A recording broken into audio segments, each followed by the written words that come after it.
So yeah, I need to pick a portrait out, but I'm having a hard time finding one. So Draw a stick figure. Take a picture of it. Post it. Let's do skill checks. Everybody have to be skills checked. All right. Alessio, Logan, any word on Tom? Father McBride. Oh, look at that. He did put the major rune stuff in there. Good man. All right, that seems to be running fine with Discord. I'll just leave it running. By the way, I figured out you can turn your video off by hovering over your picture and pressing the video icon. You can like boop, turn it off, and turn it on again. I don't think I had anything checked off last time. I got a listen. I need to roll for. Do we need to roll luck though? Yeah. Okay. Always luck. Good luck. Start with luck.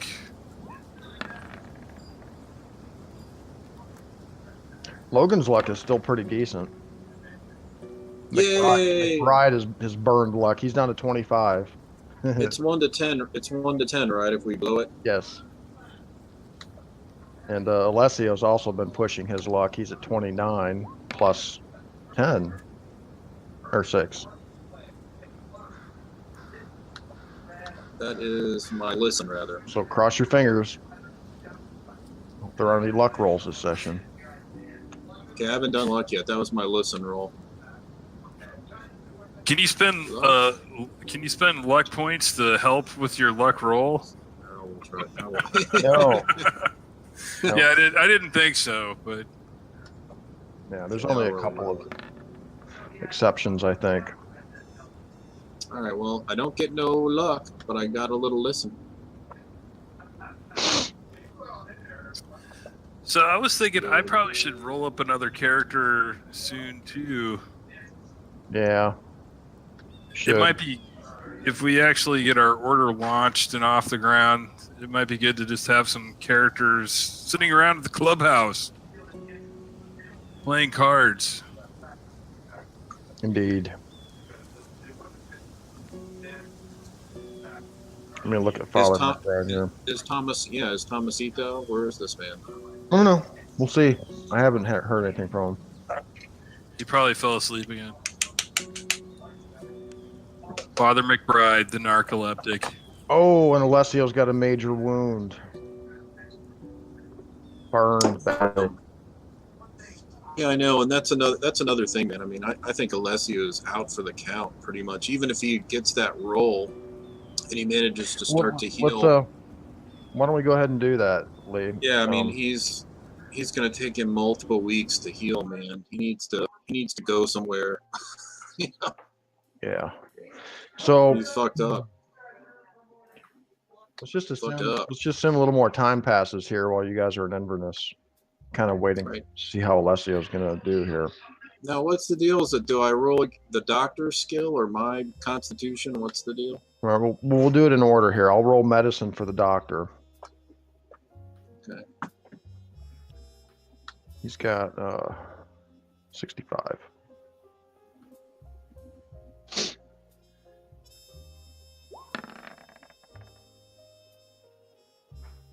Okay. Now roll Alessio's constitution. The all-important constitution roll. When you have a major wound, you want to make that roll. Okay, so now you can begin healing. Yay. So I guess the second week now that Alessio spent in hospital.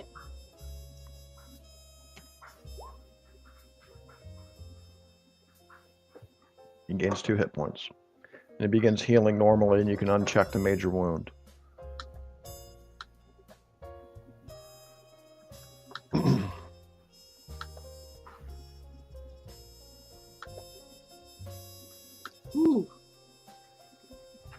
Feel a little better. Yeah. Thanks, Doc. You get an extreme success on that constitution roll, you get 2d3 hit points. Oh. Yeah. Really? Yeah. Oh, cool. I had no idea. Alessio is going to accelerate. And you can use luck on any attribute roll or any skill roll. So you could technically use that on Constitution 36 for you to spend 14 to get the extreme success. It's an option, but that would leave you with what, 12 luck points or something. Yeah, I think I'll reserve those just to see. I mean, we'll see where I'm at. It could be a boost. Doctor could roll Yeah. a 3, get you back up to well. Yeah, I know. Still fucked up, man. But yeah, it's good to know it's an option. You know. Yeah. He does that every week, every 2 weeks. What's the deal? It's once a week. But Once a week, okay. Yeah, the reason why you got to uncheck your major wound, you're no longer major wound, is because you reached half of your hit points, your max hit points. If you do that, you can uncheck. Cool. Or if you get the extreme success in the Constitution roll, you also get to uncheck major wound and heal 2d3. But you get 1d3, and you begin to heal 1 per day now at this point. Okay. Yeah, well, I mean, I kind of talked to Kyle. I mean, just because my character was so mangled, you know, my idea was I was talking to him about possibly, you know, going to Malta, maybe with a letter from the Archbishop, something like that, and being like, Really? hey, man, this. We're talking about Alessio bugging out. Is that? Well, or all of us bugging out. And going there and maybe trying to get some assistance, just because it's just the 3 of us, and I'm. Well, we were thinking that's a journey, man. You know, too. I mean, several days to get there. It is. I mean, even if we'd have to charter a plane and pay a lot of money and stuff, but. Well, we were thinking for party continuity, it just seems like I think as a group, we were thinking, okay, chances of death are here, and you know, how do we pass the torch along to the next group of adventurers seamlessly? So that's where the idea of like, okay, so Tommy's character's got a busted leg, Alessio's burnt to a crisp, they're not really field ready, nobody else is there to help in this instance, so let's go and set up a base, get that operation. By the time we get that done, or at least started, everybody's healed up, and then we can go forward with the attack on the Coven of Witches. We might need some DM guidance for that, though. Yeah, exactly. Here's the only guidance I'm going to give you. You have the Hermetic Order of the Silver Twilight in Boston looking for you. You have Look to the Future in New York looking for you. There's apparently a Coven of Witches in Cannich that are looking for you. And they seem to be finding you pretty often. Sometimes it takes them a little while. And note that Carl Stanford apparently appeared in Alessio Savastano's dream, or whatever it was, or was he really there? I don't know. Maybe Carl Stanford is hanging out in Scotland.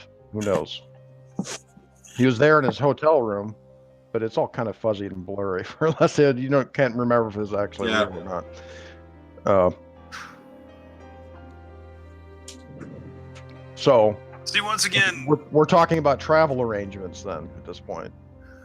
Well, you'd have to travel from Inverness to Aberdeen, take a steamer to. You're going to Italy? Is that where you're going? Or Malta? Malta. Yeah. Oh, wait. Yeah. The father just. Okay, cool. Yeah, we'd probably try to, you know, as soon as we could get a plane, we would implement a plane if we could. But I mean, it's not. I mean, it may not be the best idea. I just was thinking because of our current dilapidated state. There's only 3 of us. If we die, if all of us die, man, who's the books, the knowledge? How? That's my only concern. That's Alessio's concern. He's been fried into a crisp. You know, he's like, this could all end, and no one would know. Yep.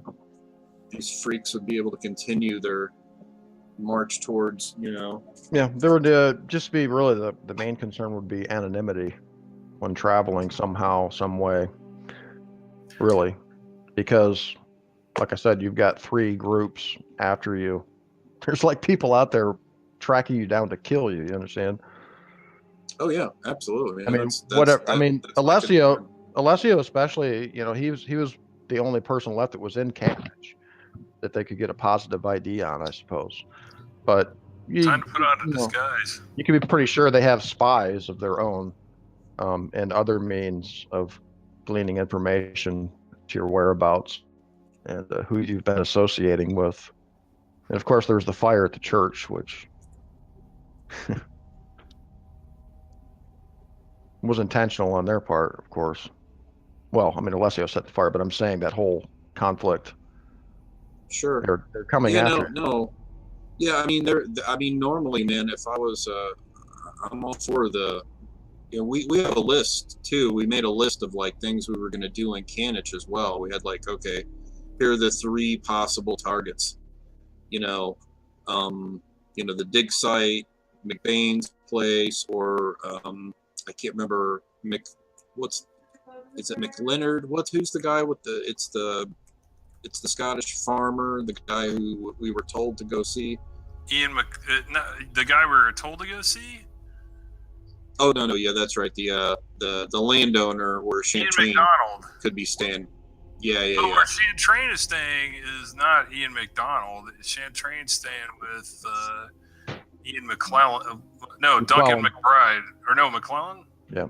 McClellan's the Yeah. wealthy farmer. Yeah. MacDonald is the guy that was referred to you by Andrew Kennedy Right. as a guide. All right, Tom says he can hear us. Turn your mic on, Tom. Simple solutions.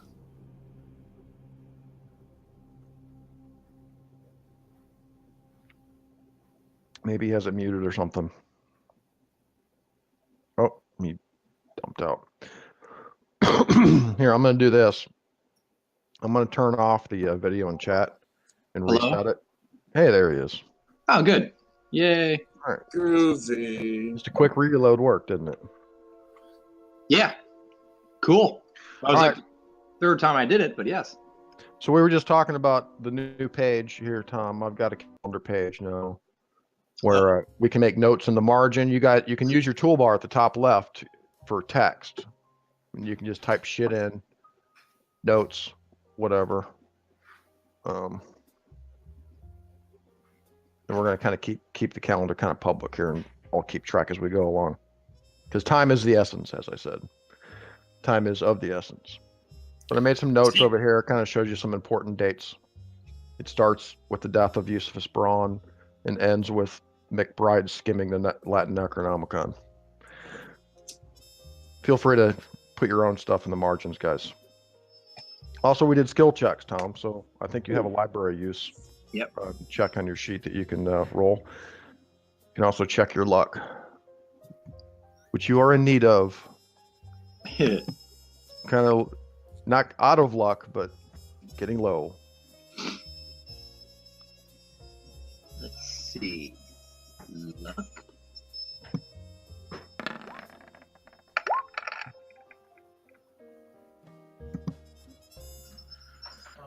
Oh, I failed. Yay. There you go. Add 1d10. Yay. He's rolling a complex roll, which I'm talking to Alex here, that shows you all your bonus dice and penalty dice all on one table. 7. Solid. Nice. That's luck we could use. Yeah. And then after the skill checks, these guys were talking about bugging out to Malta. And well, we've got a couple. I mean, trying to evade the witches and everybody else who's after you on your way there. Wait, Malta, is that where the witch is? We can go. No. I'm all for staying and doing the frontal assault too on one of these 3 locations, but man, I'm awfully low on the HP. Still. Hey, hit reconnect. And Tom, turn down your computer speakers a little bit. Everybody reconnect? Sure. I mean, mine's working fine. I don't want to mess with it. Can you still hear me? So yeah. Okay. So they're talking about bugging out to Malta and getting some reinforcements or figuring out I guess the goal being to consolidate your knowledge and prepare to pass the torch on to others to continue this this battle. I'm sensing a little bit of cowardice on the part of the group, but I don't blame you. I don't blame you one bit. I think it's more about concern keeping the order alive. I think it's because we all have kind of accepted death is upon us. But the last time we played, it was like we almost like nobody would have been left to carry it on. Hold on. Tom and Lee, you're talking at the same time. You probably can't hear each other. I want to try reloading. I can't hear Lee. I can hear Tom. Let me do a Fonzie. I think. Let me reload for you guys. Just give me 1 minute. I'm going to reload the page for you guys just a couple times here. I'm going to turn it off and back on.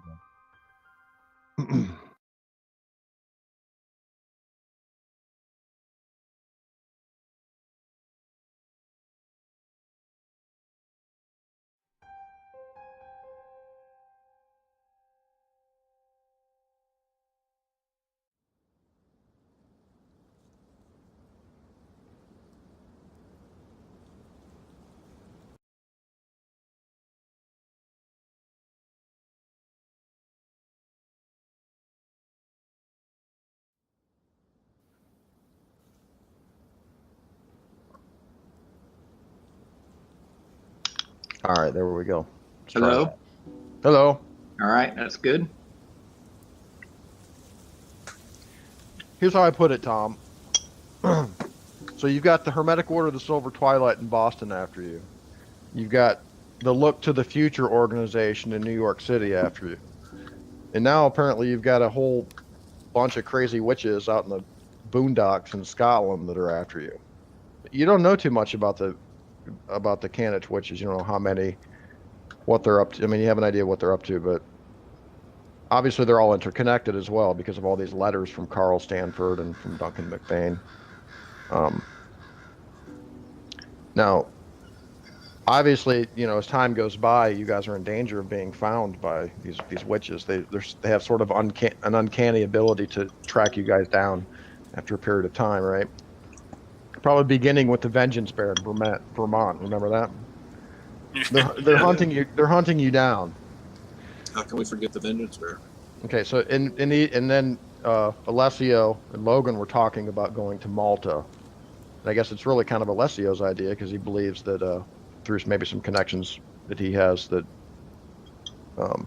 Or the Archbishop could simply send a very detailed letter with a lot of proof. I mean, we don't have to go physically, right? We could send, or the Archbishop could send an envoy, one of your priests, a sealed letter, Tom, and we can kind of spec out to the order, the military order in Malta, and the High See, the Inquisition, right? And I can kind of, well, no, not in the hopes they join us, in the hopes that they would provide us help, material, a location, and some support. Right? That I agree. Yeah, that way we can keep the fight here on the ground towards Cannich full force and not burn any time and keep that continuity that we're looking for. Yeah, and I can map out that letter if you want really quickly here. Do it. That you could so send. You're saying we're writing a letter so that if we die, those are the people who take over. Well, we're basically requesting. Well, here we go. Informing them. We're informing them of the situation, and we're requesting some assistance. And I can map out the lingo pretty quick here. Okay. So while Alessio pens the letter or whatever, one of the other things that we wanted to do is find some more silver weapons. So the smithy that made the sword. Yeah, he's a silversmith in Inverness. Okay. Can we pop by there and ask him to cast some bullets? Silver bullets? Yep. Okay, he gives you this sort of incredulous look when you ask him, but he'll do the job. Okay. Also, can you let's see, what other sorts of weapons? Do you have any other like weapons here that are made out of silver? No, Can you make a silver hatchet? I can make anything out of silver. He tells you. Yeah, why don't you make Just a like couple that- silver? Just like that Yeah. sword that you guys bought. It's a piece of work, eh? He Yeah, says. Yeah, man. Yeah, two silver hatchets, please. And then we have this. Before Alessio, do you want to talk to him about that?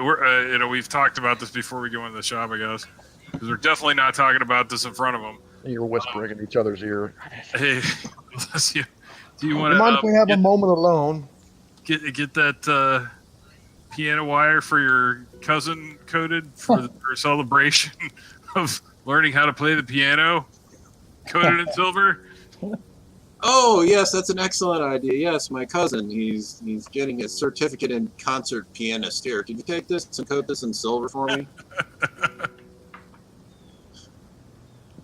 He says he can do each of them for the cost of silver nowadays and the time it takes to get it from Aberdeen. $75 each for the hatchets. Okay. And he says it'll take him about 5 to 10 days. Okay. What about the bullets? wire coated in silver? The bullets aren't a problem. He can have those for you in a couple days. All right. Wire coated in silver? The present for his cousin that's a concert pianist. Like a silver chain? Or braided? Well, he's got the piano All right, let's wire get that this- he uses to choke people Yeah, with, this- which we're not saying out loud, but Well, he pulls something out of a case, he shows it to you, and it's like a braided, fine silver chain. Something like that? No, like taking this piece of wire and coating it in silver. That's what I need you to do. Hmm. Possible? What Impossible? are I don't know. you showing him? Well, what are you showing him, Lee? Just a piece of wire? Like piano wire? Yeah, just a length of cut piano wire. I can modify it Okay. later. I'm just showing Yeah, you sure. piano wire. No problem. Okay, cool. Thanks. And how many bullets will you require? And what caliber? well, specifically, I need. He looks a little uncomfortable now to asking about the bullets. I need slugs for my shotgun. All right. Hold on, just pull up my character sheet here. Shotgun slugs, you say? Yep. 303. What are you boys going to hunt some werewolves? I laugh. Nervous laugh. Well, I need some. If I could have 20 303 Leonfield shells made.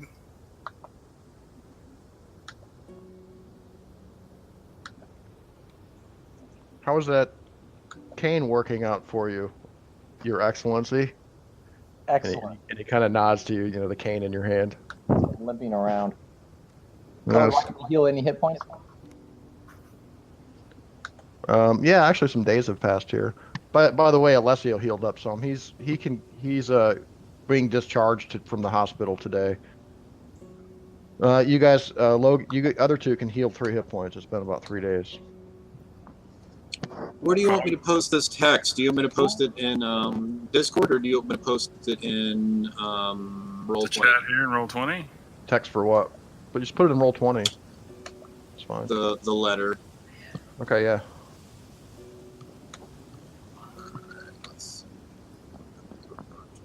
Yeah, he says I can have the bullets ready in 2 or 3 days.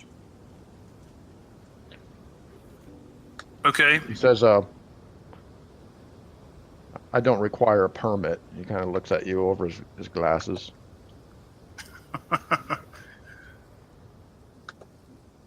Because that will amount to about $23, sir. Okay. Okay. Now, the only thing that we could add to this, and I don't know if you guys want to go to this extent, is we could send a couple items along with the letter to convince, right? Like, And I'm sorry, Lee, I'm trying to. Who are we sending the letter to? Because I'm looking at this cast of characters that Sean gave me. Who are we sending? it says, just read it. It tells you right there. Just read the letter, my friend. Where is it? Hold on. It's posted in Roll20. Letter from Duncan. Okay. No, that's a letter from Duncan McBain. Hold on. Yeah, it's in the chat. Do you guys see it, Kyle? Do you see it? Yeah, I'm reading it right now. Okay. Actually, I love this. Explain the church was attacked, an attempt on the Archbishop's life, the subsequent discovery of a coven of witches operating on multiple continents, engaging in black magic, heresy, kidnapping, grave desecration, and murder. Oh, I like that. Selective info from our notes and items could be provided regarding the Hermetic Order of the Silver Twilight, Carl Stanford, John Scott, and Barry Pollard, especially the historical connections, the Coven of Cannich, Anne Chantraine, Duncan McBain, and Belphegor. The summary of the expedition to Loch Mullardoch, any unofficial resources or individuals the church could provide. Okay, so Yeah, and like I said, if you wanted to, we could also include some other items, like, a rubbing from Bindal the Loom, maybe, a picture of one of the, we could add some oomph to the message if we added some items, but that's up to you guys. hey Lee, can we connect it so that the letter from the Archbishop to the Military Order of Malta is directly addressed to the backup character you just rolled? Dr. Ronaldo Sure. Corso. Dr. Corso? What's his name? Romando? Ronaldo. Dr. Ronaldo. Ronaldo Corso. Ronaldo. Okay, I thought Romando, but Ronaldo Right. works. Of the Yeah. Military Order of Malta.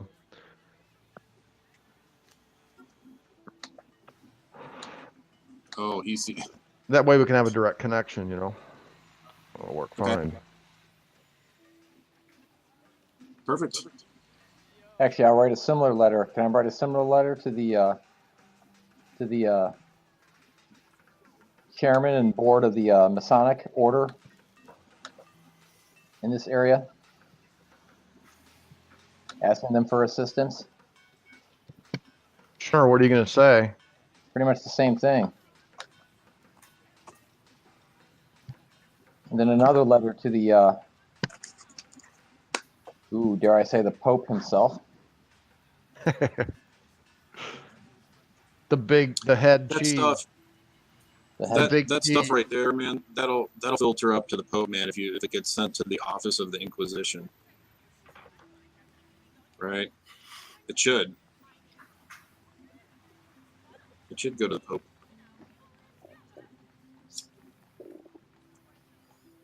I'm imagining a series of vacuum tubes, like you might find at a bank, but at the Vatican, and there's thousands of them, with some busy, music going, and ends up in A bunch of crazy nuns running around. Yeah, exactly. With the A bunch of All right, crazy nuns running around. So a letter to Malta, a letter to Masons, the Scottish Rite. Are there any fueling stations like around Inverness? Yeah. Gasoline? Yeah. Petrol? Yes. Mm-hmm. So hold on, we need to decide here. Is the letter going to the Pope or not, Tom? yes, Okay, to the Pope. in the Inquisition. You're gonna get a signed autograph back from the Pope. And this letter is essentially mentioning what the letter to Malta said, huh? Yep. Okay. Sure, It's actually pretty good sure, how you put that, lady. How the church was attacked and an attempt on the Archbishop's life was made. I like that. Yep, me too. They desecrated holy ground, attempted to kill a church official, man. Oh, What? Can't be tolerated. we'll come up with some artillery. To, No, man. desecrated Father McBride's toilet. And actually, John, you had a good point. What The does worst heresy that happened was the toilet desecration. yeah? Oh, What does Father O'Connor know of these people? you're not quite sure. He's been around since I sit down and the box arrived. He's the one who found the box when it arrived. Remember? Yep. On the roof. I want to sit down and have a one-on-one with him and say, hey, Okay. man. So you just get the sense that he just feels like, these strange men have been around and you've spent a lot of time, in your study with these men. And there's the box that appeared suddenly, and then the fire, and rumors of some, gunplay in the church. And Rumors. If he was at the church, he heard it. The Archbishop winds up with a broken leg. Yeah. Police investigation. All those black marks and shit on this Logan Grant man's skin, looks like he had acid poured on him or something. Yeah, just another day at the Catholic Church.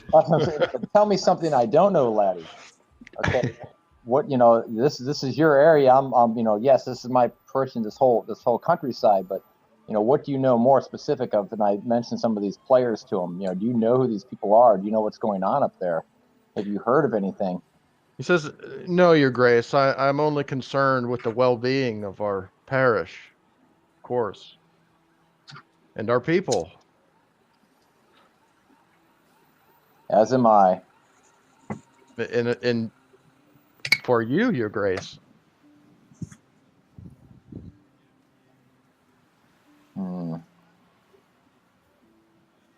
He says, I haven't said a word to anyone, of course. He says, but there are rumors about Your Grace. Rumors? What kind of rumors? I don't know, rumors of bumps in the night and shadowy figures, those kind of things. Assassination attempts on you, Your Grace. Just as long as there's no innuendos of gay sex, it's all good. Yeah, we're good. He says, I don't know exactly what's going on. I don't really care to know. I'm just concerned with your safety, Your Excellency. And I appreciate your concern. I'm still trying to figure out what's going on myself, laddie. I appreciate your concern. Now, fuck off. Yeah.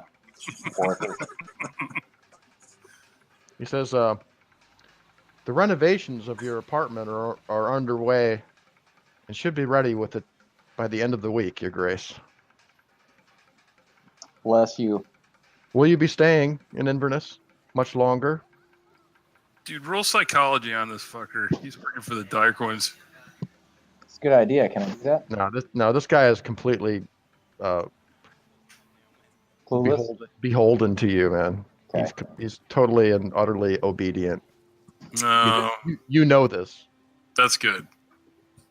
He's a good man. Know anything.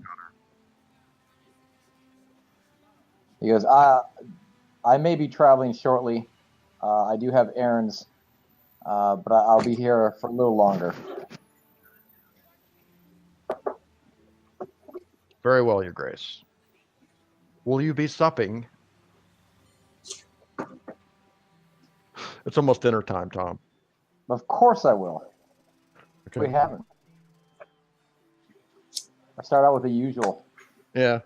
Shot Well, of, you go down and you have the the beef stew that they serve there once a week for some of the parish members and deacons and stuff. Father O'Connor, he's genuinely concerned. You know that. And not just for everything that's going on, but for you specifically, he really does seem concerned. But he doesn't seem to know much. Only what, the rumors flying around, and the whole broken leg thing is rather mysterious. Nobody's actually comes out and asks you, how did you break your leg, Archbishop? the place is on fire. I jumped out the window. Okay. Hey, you guys have you started the legal proceedings to get Crown and Shield's fortune into some type of trust? Well, that's what the good doctor was doing while he was Okay. convalescing. Okay, cool. Okay, Right? cool. Just making sure. Yeah, the will has been prepared. How about that? Okay. It's being handled. Or it's been handled. Yeah. Remember, So- Logan retained an attorney recently. Could be helpful in that regard as well. So yeah, it's underway.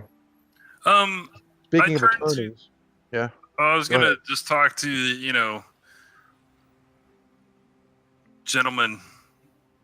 I propose that we take the piece out of the container and see if our blessed blades can mark, or even cut the piece a little bit. Cut Sure. it in two. The disc, yes. Yep.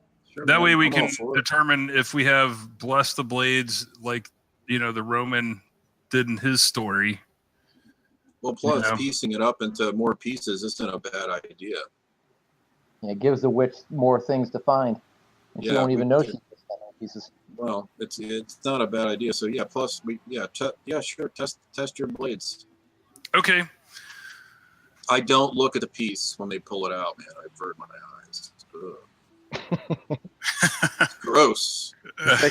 Who's taking it out of the box? I will. Logan will do it. Logan, you reach in. Abanino. It's wrapped in some cloth, and you pull it out of the box. You immediately begin to feel a little dizzy and nauseous. And you Okay. feel this kind of lump in your throat as you unwrap the cloth and you see the disc, the golden disc. Pure gold. Chop it. Go all like in Lord of the Rings when the dwarf runs up with the axe and tries to shatter the fucking ring. Axe shatters. I'll take the edge of my iron axe and try to just cut a groove on the top and see if it even does anything to it. My blessed iron axe. It does. It leaves a kind of a faint scratch on it as you run the blade across the surface. And you can see the gems that are on the underside of it and the opposite side, and some along the edges a bit are glowing with this faint light. Some are red, some are blue, some are green. And they sort of have these little pinpricks of light on the inside of these gems that seem to actually be giving off visible light. But your axe does leave a mark on it. All right. Wanna Father, set- you want to test your blade? I was gonna say, what if we set your axe on it and then we hammered it through and see if it would just cut it in half? Well, let's see if both blades leave a mark, and then we'll try that next. All right, I try to leave a mark with a cane sword. Yes, leaves a mark. As it would Carve my on initials in it. any soft metal, I guess. Huh? I carved my initials in it. With the sword? Absolutely. Okay. Little etching there in the corner was, Father McBride was here. Okay. All right. So the The Archbishop Catholic sits- priest desecrating the Cthulhu object is priceless. So the Archbishop sits down at the table, puts the slice of the disc before him and his blade of his sword, and begins carving graffiti into it. Father, I think, I guess finish I your laugh. job, and then let me see Alessio if I can laughs. cut it. He laughs. Oh, you're not even looking, man. You have no idea what's Oh. going on. You're all over there like, forgot that thing. I'm not looking at it. Well- you gotta know who they're dealing with. Are we doing this in the church or in the hospital? No, the church in my private Yeah. quarters. Church. Okay. I guess I'm not there. So. Where all the good Yeah, stuff Lee. happens. Lee, you're being released today. You guys are gonna have to go pick him up at the hospital after this. You guys decide to play with the artifact for a little while before it's time to pick him up. Once Father McBride finishes scribbling his name like Zorro, then I'll take an honest swing at the thing with the axe to see if I can cut it up. The axe leaves a pretty deep mark in the metal. Sort of an axe-sized notch in the front part of the disc now. I'll do it again. deeper. Wait, set it up like a spike and a hammer, and set it on there. So because there's no, you won't be able to hit the same place. We'll just see if we can just slice it in half by hitting it with the hammer, ching, breaking it All in. right, so Father McBride gives me some world-class wood splitting advice, and I take it. Exactly. This time pointed at gold medallions, but yes, I do what he says. We do it together. Is your goal to chop it in half? Yep. Yeah, we're trying to cut it up into a smaller piece. Okay. Takes a few minutes. You really have to kind of hack at it, but after about 5 minutes, you have it chopped in half. And there's some kind of gold flecks and flakes lying about from the impacts of the axe. Now Okay. I take an axe that's not blessed Mm-hmm. or something, and I try to carve and I try to scrape it. Does it do anything? There's a fire poker. Or take Yeah, a- it leaves a mark. The fire poker leaves a mark. Hmm. So was it our blessed blade that did it, or it's just the fact that this thing? Maybe it doesn't need something special to cut it up. Yeah, that's what I'm getting at. So Logan, the illness begins to intensify a little bit, and Father McBride, you can also feel this sort of feeling of unease and nausea kind of pouring over you. Let's put it up, man. We got it in half. Yep. We wrap it up, 2 pieces. Just kind of lump in your throat, almost like I don't know. For a moment, you feel like just something unnatural just happened. These aren't normal kind of feelings you're having. You're both feeling rather ill now, and Logan actually begins dry heaving. He's like retching, trying to throw up. He has nothing going though. And you put it away. It's the stone of the serpent people's bulimia. As you close it up, put it in the box, you both begin feeling a little better. Well, let's go pick up Alessio. All right. When you arrive at the hospital, Inspector McDougal is there in Alessio's room. Ah, yeah, good. Okay. You think this guy knows something, Inspector McDougal? He begins inquiring as to the whereabouts of a Mr. Sparks. Marshal Sparks, he's asking you guys about now. Sparks was who? Hold on, I'm looking at the list. That was the tennis pro. I'm just saying, Sparky. out of character. The guy who got cut in half by the hell horse. Yeah. Oh. And he's turning to you, Alessio, saying, Mr. Sparks was a friend of yours, was he not? Oh, yes, the best of friends. An honorable man. Do you know where he is? Do any of you No. know where he is? I'm like, aye, laddie, I've never met the man. I do not know who you speak of. He was in And he's asking Cannich him- with us, and then he went missing. Right. He's asking Alessio. He says you went to Cannich after Mr. Sparks spoke with me here in Inverness. He never returned. Is he still in Cannich? I don't know. I wish I When did. was the last you saw of him? Gosh, I'd have to think back of the specific day. I've maybe never the met last the time man. I saw him is when we spoke to the archaeologist there. What was the guy's name? Kennedy. Remember. Yeah, I think that's Well, the last yeah, time he was with There was us. Dr. McParlin, who was the friend of Henry Hancock, who shared the manuscript with you, Right. and then Dr. Kennedy was giving you kind of rumor information, think and also I about think- Hancock seeing the kraken on the shore of the lake. Yeah, I think Kennedy was the last one we talked to, right? It wasn't. We talked to the doctor first, and then It we was talked probably the constable, actually. Yeah. to the constable. Constable Okay, so McNeil. yeah, Yeah. And he says, because Constable McNeil says that he hasn't seen Mr. Sparks in town in Cannich. well, that's very troubling. Did he not accompany you back to Inverness? No,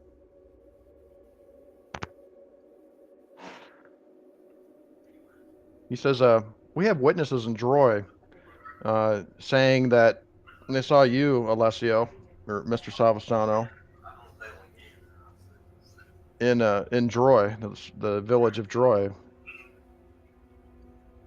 Did you not stay in Troy overnight? That was a crazy night. I believe we did. If that's the name of the town we were in, I'm not really sure. It was you and Dr. Van Helsing, correct? Yeah.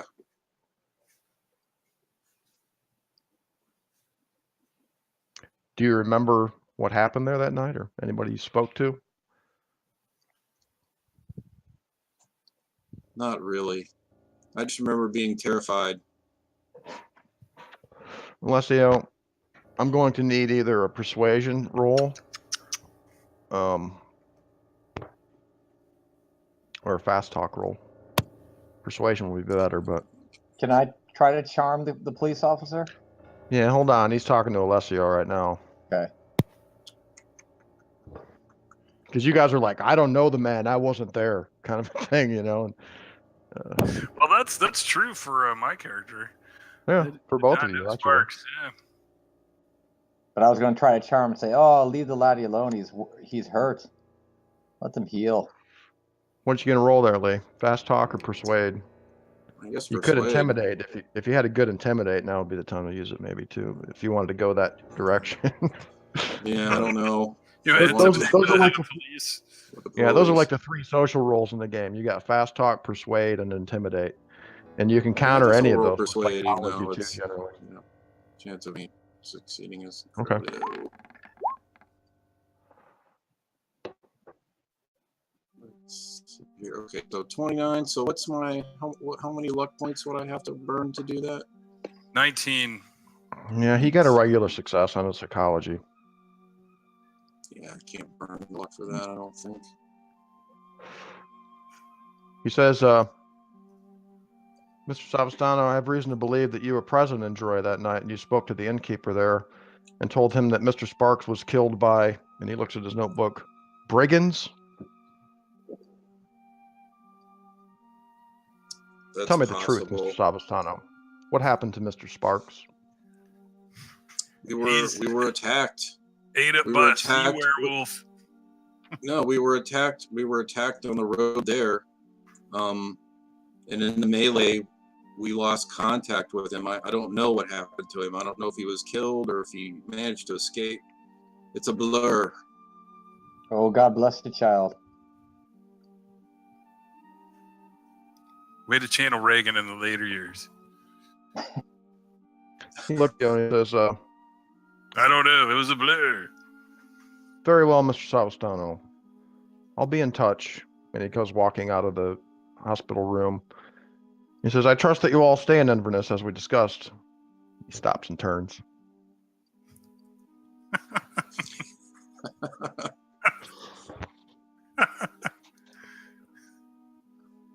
Nods.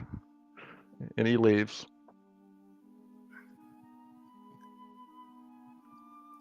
Like, get me out of here. Give me a cigarette. Include him in our next letter to Malta and to the Pope. And the local constabulary is really being a pain in the ass. Does he know? Do you think he knows what's going on? No, I think I think he's a good cop. He's doing his job. Yeah. He's doing he's doing a great job of investigating this, which is unfortunate for us. We'd rather have like Chief Wiggum in there. I don't think it. I don't think it is unfortunate. Actually, I think the police. I mean, like you said, he's a good he's not a bad cop. He's actually trying to find out what happened. So. Well, I can tell you one thing. It's a good thing for Alessio that the Archbishop is standing nearby. That has helped with the whole law enforcement affair. Dominus Padre. I give you the I give you the sign. Yeah, these men are all good Catholics, so. Yeah. Oh yeah. Absolutely. Maybe a little too trusting what's going on, perhaps.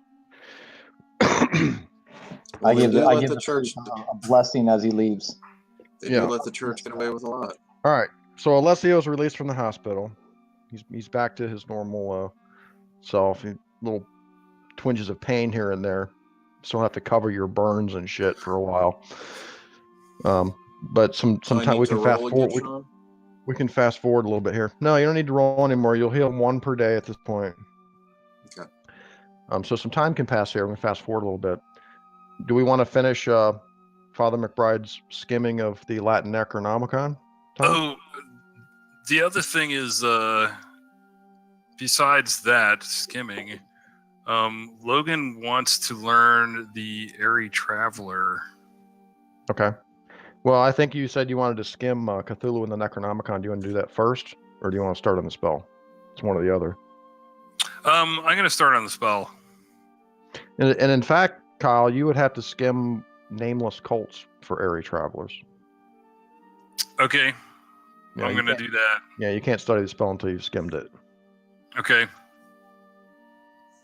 So, Tom, you want to do the Yep. skim? You sure? Yep. Yeah, I'm sure. Okay.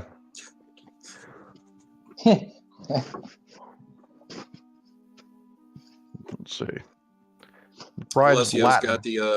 Alessio's got the hypodermics with the morphine ready just in case. He's seen this before. Yeah. The Father's got good Latin, so we don't need to worry about that. So it takes you a couple days to skim the Necronomicon, Father.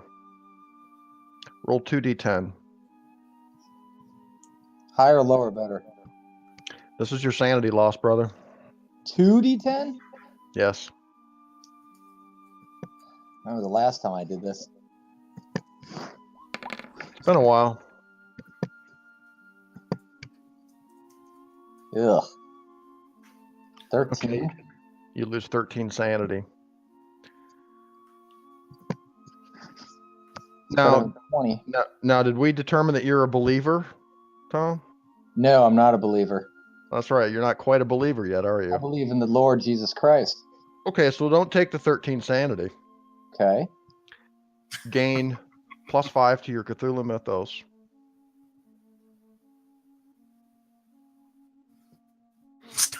Dude. So mechanically, what this means is, Once you're a believer, that all the 13 points will manifest, right? yeah, at some point on a sanity roll, if you fail your sanity roll, you're going to take 5 sanity points from those Cthulhu Mythos points, plus whatever you're taking sanity for. At that moment when you actually do become a believer, Tom. You know what I'm saying? It's So all whatever true. Whatever Yeah. Cthulhu Mythos score is, that's how many sanity I'll take all at once? Yeah, all at once, yes. And if you gain Got it. more while you're still an unbeliever, you'll take more and more and more. But by skimming it, you're able to learn what kind of spells it has in it. You're able to learn spells from the book. And that's pretty much it. Now, the option, if you wanted to fully read it, of course, you'd take another 2d10 sanity. It would take you a long time to do it. But then you could use it as a reference as well, as a reference book. And you gain other benefits too, like skill checks, a Latin check, and all that kind of stuff. I think there's about 4 or 5 different skills like anthropology, archaeology, history. I think Nameless Cult has some languages in it too. The language of the Atlanteans and that kind of shit. Oh, that's right. Which book am I reading it? Is it Nameless Cults or the Legends and... It's Cthulhu and the Necronomicon. Oh, no, but the one with the Airy Travelers in it. Yeah, Nameless Cults. Okay, that's the one I'm reading. It's the English version of that, the Bridewell text.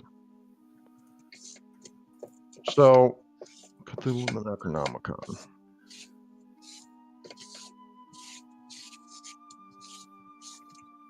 It's in English. Roll 1d6, Kyle. And I'm going to take a step back when we finish these rolls and stuff and just give you a bit of a detail what's in each of these books. It's the Father's first time actually skimming the Necronomicon, so. All right. So you can choose to be a believer or unbeliever at this point, Mr. Logan Grant. I mean, you haven't seen anything too mind-blowing yet. All right, you saw then the I'll thing choose come out of not the to be toilet, but that could have been just some new biological species that has never been discovered before or something. You know? I'll choose not to be a believer. You'd rationalize it somehow. Yeah, So I'm a researcher. So gain 2 points to your Cthulhu Mythos. Cthulhu Necronomicon is English, written by a Dr. Shrewsbury. And it's handwritten notes. It's actually a manuscript. And upon skimming it, you realize that the book was never finished. Cuts off after a few hundred pages. But essentially, the book goes into detail. It kind of goes around the world of different religions, myths, and things like that have to do with a being called Cthulhu, and this being's power to affect men's dreams, warning of a worldwide cult dedicated to the creature's return. Okay.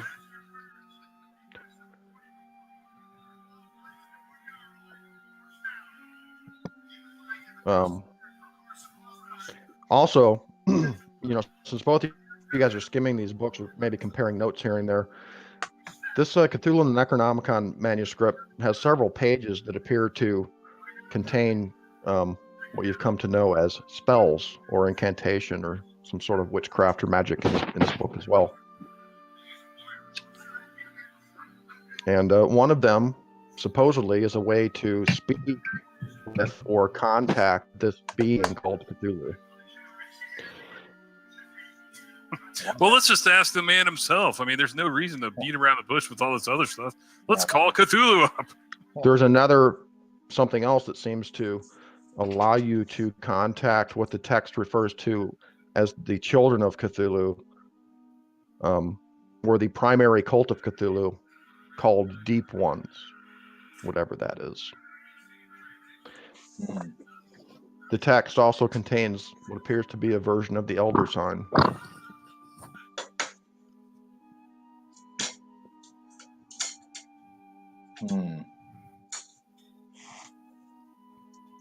Well, the Elder Sign, we have one of those, so we're pretty familiar with that one now. Yeah. So,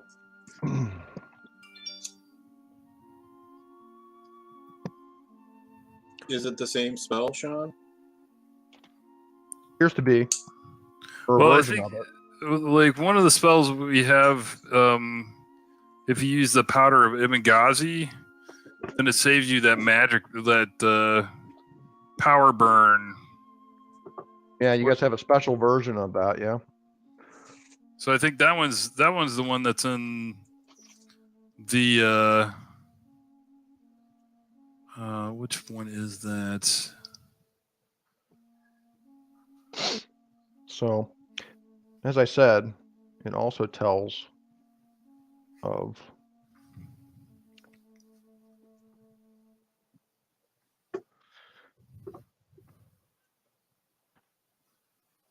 Cthulhu's power to affect men's dreams, and the book also warns of a worldwide cult dedicated to the creature's return.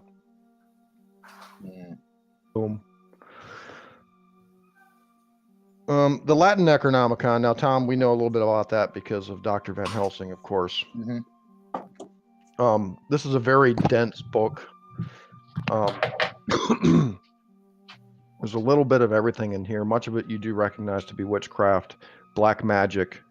But it has a very sort of Arabic theme to it, you realize, after getting, part of the way through it. Whereas there are actually passages in this book that aren't in Latin. They're in some sort of cipher.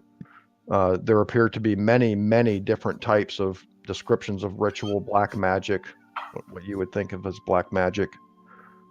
I speak Arabic. Yeah. Well, you notice that's, maybe why you notice the sort of Arabic tendency in the prose of the writings. Okay.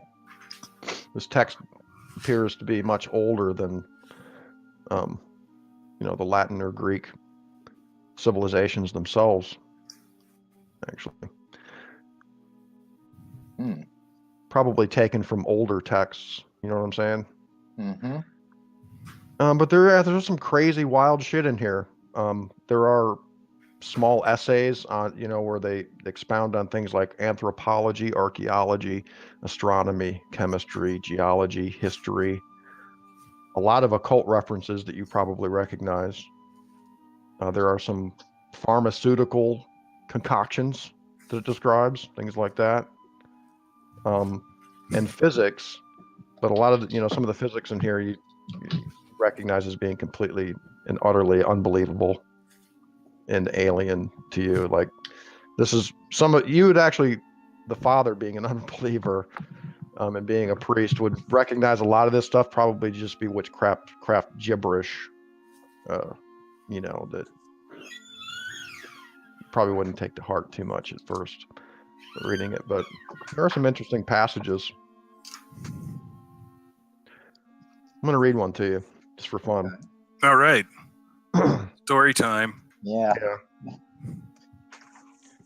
He says, in my solitary ceremonies in the hills, worshipping with fire and sword, with water and dagger, and with the assistance of a strange grass that grows wild in certain parts of the Mashu, and with which I had unwittingly built my fire before the rock, that grass that gives me the mind great power to travel tremendous distances into the heavens, as also into the hells.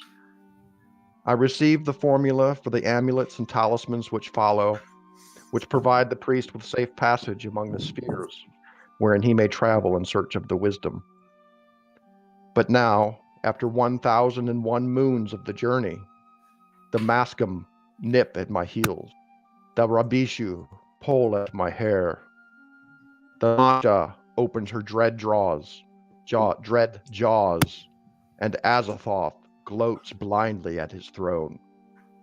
Cthulhu, spelled Kutulu, raises his head and stares up through the veils of sunken Valorne, up through the abyss, and fixes his stare upon me.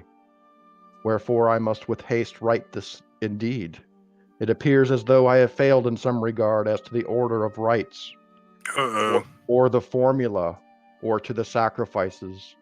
For now it appears as if the entire host of the Black Ones lie waiting, dreaming, drooling for my departure.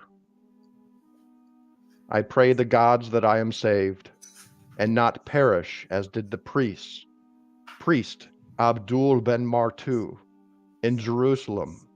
The gods remember him and have mercy upon him. My fate is no longer writ in the stars, for I have broken the Chaldean covenant by seeking power over the Zenoi. Some of these words are strange and make no sense.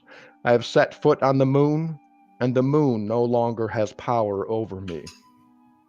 The lines of my life have been obliterated by my wanderings in the waste, over the letters writ in the heavens by the gods, and even now I can hear the wolves howling in the mountains, as they did that fateful night, and they are calling my name and the names of others. I fear for my flesh, but I fear for my spirit more. So there's any number of kind of chilling tales written by this Arab in this book. And many mentions of these, what he calls gods, who you, Tom, would probably recognize as demons.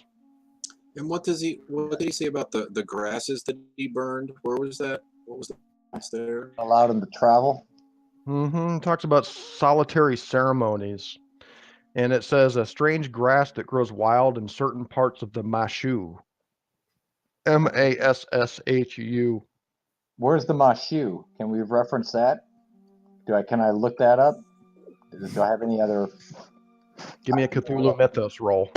What's that? Cthulhu Mythos roll. Ooh, okay. Oh, can I roll mine too? Sure.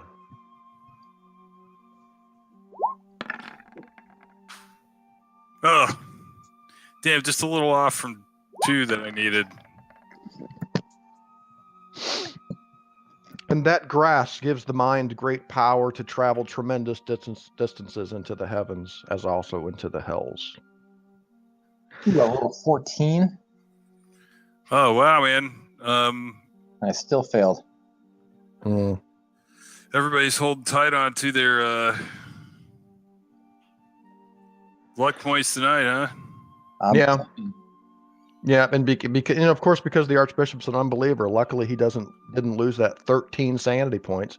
We'd have to go through all a bout of madness at this point. But we don't have to do that, so that's good. And Logan Grant only lost 2. Remember, if you lose 5 or more in one shot, bout of madness time. So we're good. And now apparently you guys have gained access in this Cthulhu the Necronomicon to other incantations or spells. And if you show any interest in those, just let me know. And I can give you an idea how long it'll take and all that stuff. So But the spell- three that I rolled earlier, was that 3 weeks to skim name or the book I was? I think that was your sanity loss from reading it. Oh, okay. No, it just takes you. It takes you, 24 hours to just skim it. Okay. That manuscript. It took the father 2 days, a little more than 2 days, to skim the Necronomicon. Can I set to work on the Airy Traveler spell then? All right, sure. We're into October 1924. It's October 3rd. It's Friday. So Does the silversmith have our stuff ready? What did I say about 5 days? Yeah, soon. Okay. Yeah. You guys have received the bullets and the wire. Clutch of Yagath. Neogtha. Yagtha. Yeah. That seems pretty cool. All right, nameless cults. English. Bridewell edition. Logan, roll 2d8. This is going to take you a couple days.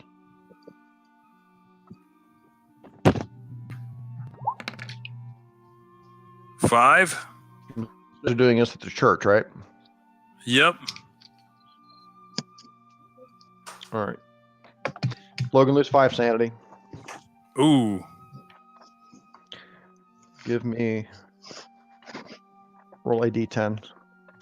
Wow, I'm really glad I only lost 5. That was 2d8, man. Roll a d10, Kyle. I'll do it. Well, I want to make sure I subtract these sanity points. I don't want to lose that in the mix here. Was it 1d10? Yeah. You lost 5 sanity.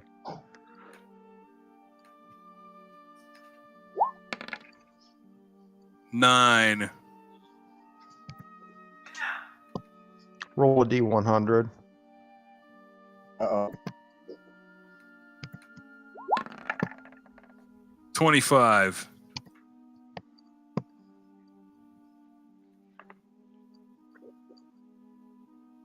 Okay.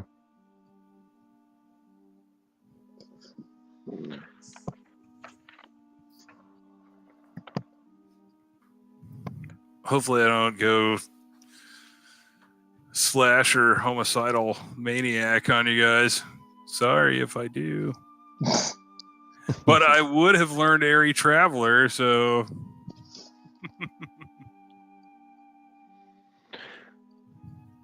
All right, so this book is quite a bit larger than the transcript you just skimmed. Again, this book talks about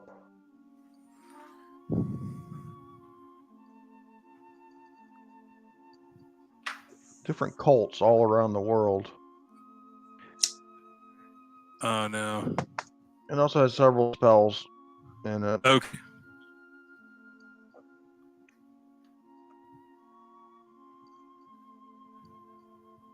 And at some point in those 2 days, you begin reading. You learned, of course, that this book contains the means of summoning these flying creatures or something, right? Whatever Van Helsing was telling you about, and you find it in the book, telling you how to command airy travelers. Apparently, you need a whistle to do it. Oh, that's the whistle in the bundle of stuff that we have. All right. So then you begin kind of working out on notebook paper the strange kind of convoluted order of these certain actions that you have to take and words you have to say, numbers you need to visualize in your head. And you begin getting, it's like late at night when you're doing this, right? In the father's study. And you suddenly get this overwhelming sensation of like paranoia. and you think you like hear something outside the window. You go up to the window and you're looking out into the night and shit. And as the night goes on, reading about these other things, I mean, you've also find something called "Call Forth That Which Should Not Be." Oh shit. About, and it talks about this cult worshiping this evil creature that lives in a stinking pit, and it gives these chants and formulas and stuff like this. Mm-hmm. And you begin getting this real feeling of being way too cooped up in this room. As the night goes on, you kind of take your eyeglasses off, and you rub your forehead, and you're like got sweat pouring down your face. And you have to get out of this room. So you kind of put the book down for a little while and go out and you take a walk. And as you get back to the church that night, you're looking up into the window. You can see the light up in Father McBride's window in his study up there outside the church. You're looking up outside the church. Yep. And you get this fear, this feeling like you don't want to go back up there and look at this book anymore. But you do. You go into the church. you go into the church, up the stairs, into the room, and you walk in. You see the book sitting there, like on the table next to the chair. And it feels to you like the room is too small, and you get this sort of very claustrophobic feeling. You sit down in the chair and you begin trying to look. You start making notes again, but then you just get this feeling like of claustrophobia. I felt better outside. Yeah. You did a lot. You can't breathe in here. All right. Well, I'm saying this stuff out loud so these guys can hear me. Yeah. Yeah. Am I conscious while this? Am I awake it's- while this is going on? It's too Yeah, tight in here. No, it's late. He's up Can't late. breathe. Skimming this book. Like, oh, goddamn window. I say I from give my him a bed. stiff drink. Say, relax, sonny. That's what you say in You're the in the house church. of the Lord. There's nothing to worry about. Open a goddamn window. So Kyle, Logan's going to be suffering from kind of mild to moderate claustrophobia for a little while here. Okay. Okay. That sucks.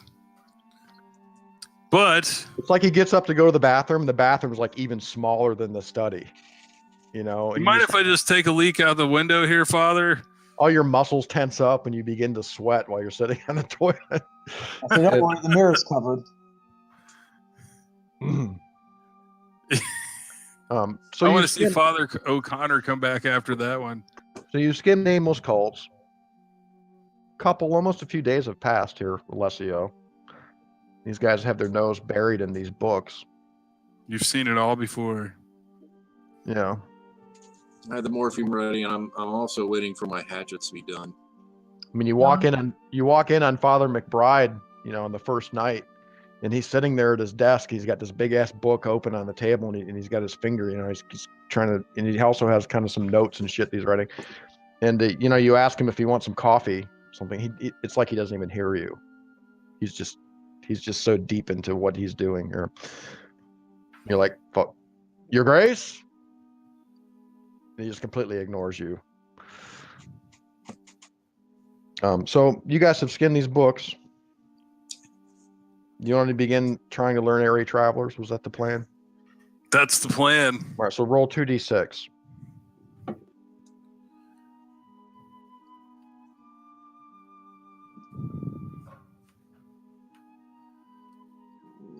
Eight. Okay, it's gonna take you about 8 days. Okay. Whew, I thought that was another sanity roll. Yeah, so did I. I was like, oh my God. I was like, damn, this is getting expensive. Sean, in this list of characters, you've got here a Father McBride, Cannich priest, sent version of transcript to superiors. Mm-hmm. What is that? That is, what's his name? That's not me, right? No. Yeah. That's the priest in Cannich. Yeah. And what transcript did he send to me since I'm his superior? No. He sent it to. Let me see who he sent it to. I think it was a bishop, something. Why contact the bishop and say, "Give it to me, bitch"? Well, you guys actually have it. He showed it. He showed it to you, Tom. Oh, we did. Uh, Okay. Yeah, he said. Here, I'll tell you what he said on it. It wasn't much. It was just a little blurb where he like confirmed the date of the story and stuff like that. Where is it? Well, let's just look at it on here. Oh, I took him out of there. Damn it.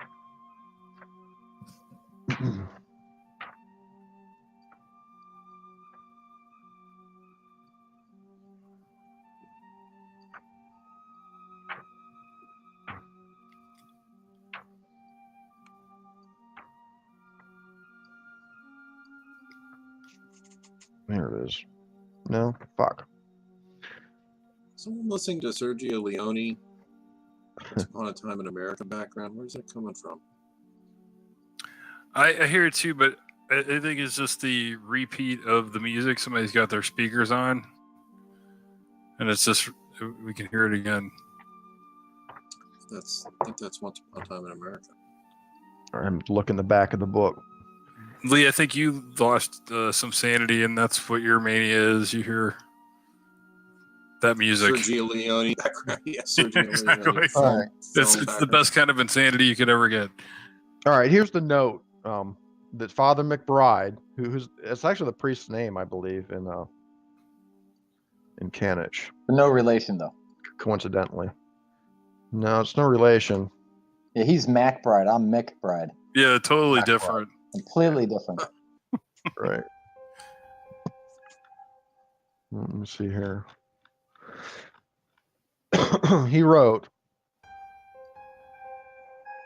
and this is about the tale of the Romans, the Roman expedition to Loch Mullardoch. He sent part of the story on to his superior, he told you, and he included a note, and then he showed you a copy of it. It says, "An interesting tale, is it not, Your Eminence? I have verified several parts of the tale. Platorius Nepos was the governor of Britain during the period. Hadrian's Wall, which was mentioned in the transcript, was built between 122 and 126 AD. Beyond these facts, little can be discovered. I hope that you have enjoyed the account, though I fear that I am not much of a storyteller. My prayers are ever for the continued success of our efforts to bring salvation to our fellow men. Sincerely, Andrew McBride." So he just passed it along in the chain of command. Just thinking that it would be interesting to the Catholic Church, of course. Into the But archives. But he doesn't seem to really know anything important anyway. Okay. Okay, so we've got silver you- bullets. We've healed. We've got spells underway. Flares. What else do we have on our checklist of doom? Dynamite. Dynamite. Actually, speaking of dynamite and not dynamite, Sean, can Logan turn up at a chemist and get like a small bottle of acid? Here we go with the acid. Just stick with me here. It's going someplace. Yeah, you can probably get it at the hardware store where they Right. sell. Yeah, where in America, they sell pretty much anything. But apparently that's true in Britain. You can get acid at there's a small pharmacy there at the hardware store. Believe it or not. Okay. Well, I Like get some the bottle of hydrochloric acid. acid, right? Yep. I Okay. bring you Get a back couple- to the. Get like three. Get some smaller bottles to put it in too, so we can have something to toss it in, man. Well, I mean, I want to try it on the medallion. Oh. Okay, I thought you were thinking about it as a weapon. Oh, I mean, that would be a great weapon too, but That Okay, cool. that reminds me. I failed to mention this last session. It should be noted that when Sparky died on the Hell Road in the forest that night, remember the top half of him was eaten? Well, along with his top half, the Starstone was also eaten. well, that was in I his thought I back grabbed pocket. that. No, he had I it thought I out. picked that up, man. No, it's gone.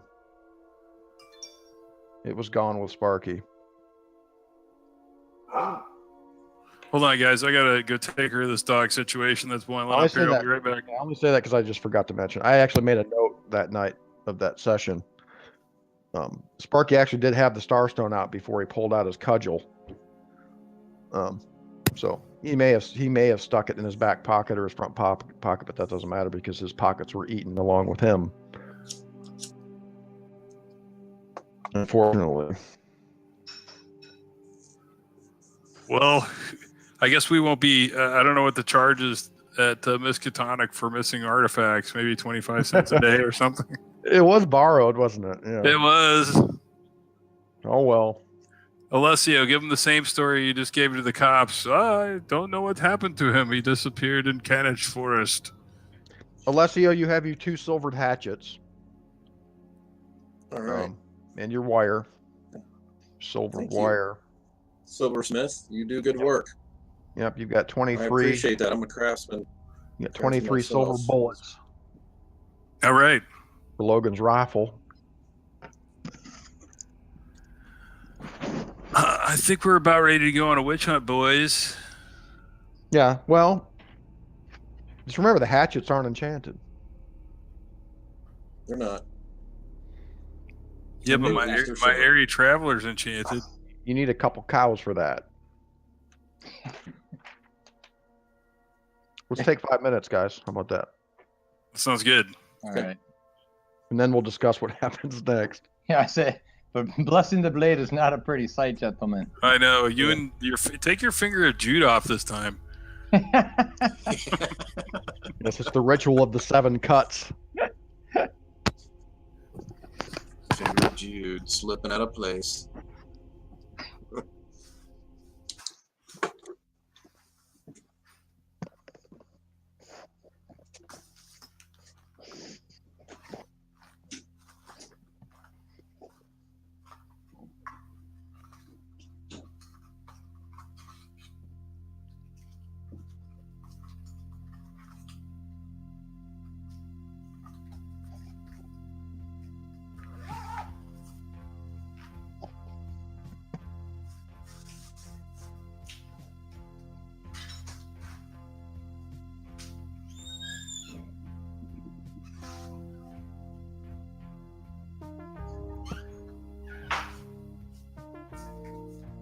Oh, no way.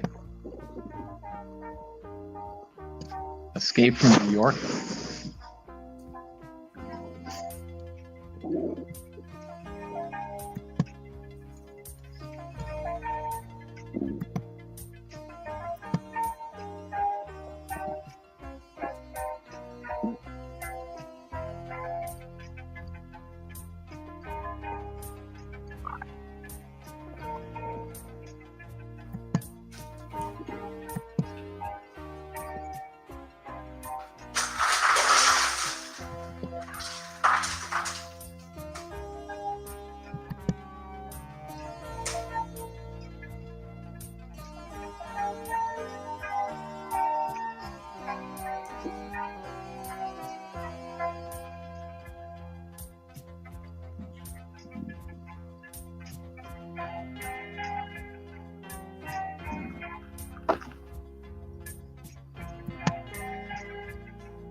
You there, Tom? I am. Did you hear the song that was on? It was just before this. No. It was the theme to Escape from New York. Oh, sweet. It was awesome. Yeah, I like that one. Now I want to see that movie again. Yeah, it's been a little while since I've seen that. Yeah. So I'm looking through this cast of characters. I mean, there was that family that lost a baby. Did we ever talk to Andrew and Jamie McQuarrie? Nope. Those are the two guys that Henry Hancock hired to help him on the With the dig? dig. Yeah, those are bad guys, man. And they talk about them in the letter. Oh, they were bad guys? Oh, you think they're the ones who stole the piece? Oh, it says that they had people working with him. If you read that letter, man, those guys are definitely in on it. So maybe yeah. maybe the missing piece is with them, or was with them. Well, I think they're definitely at least involved in some way. You know, again, I think the three locations would be the dig site, Duncan McBain's place, and then the farmhouse where Chantrain is shacked up with that landowner. And that's where we're going now with Chantrain? Well, those are the three main locations I can First think thing we of. I should don't know if you go- guys remember. First place we should go when we get there is go find that fucking guy everybody's told us we should go talk to, Ian MacDonald. Then go wherever we're going to go past that.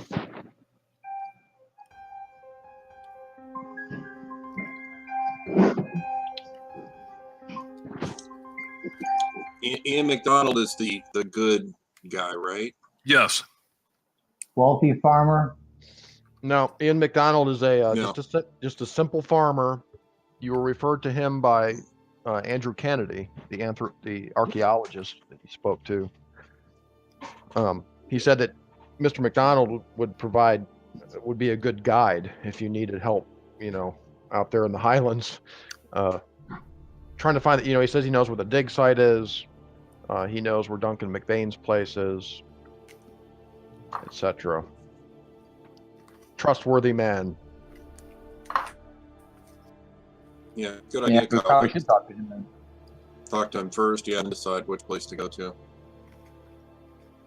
So does this mean we're going back to Cannich? Going back to Cannich. Going Do I down have a to chance Cannich. to how many hit points have I healed, Sean? Am I up to full or? You guys should be pretty much up to full at this point. There we go. Okay. Yeah, you got out of the hospital 1, 3, 4, 5 days ago. So that's Now perfect. Saturday. Wait a day, that Now brings me- Saturday, October 24th, or 4th, October 4th, 1924. Okay. So the weather's beginning to get a little more chill, and those rainstorms have been coming in almost every day out of the mountains. And the weather has not been great. Actually, in the newspapers, there are flood warnings all around the area of Inverness and south mostly.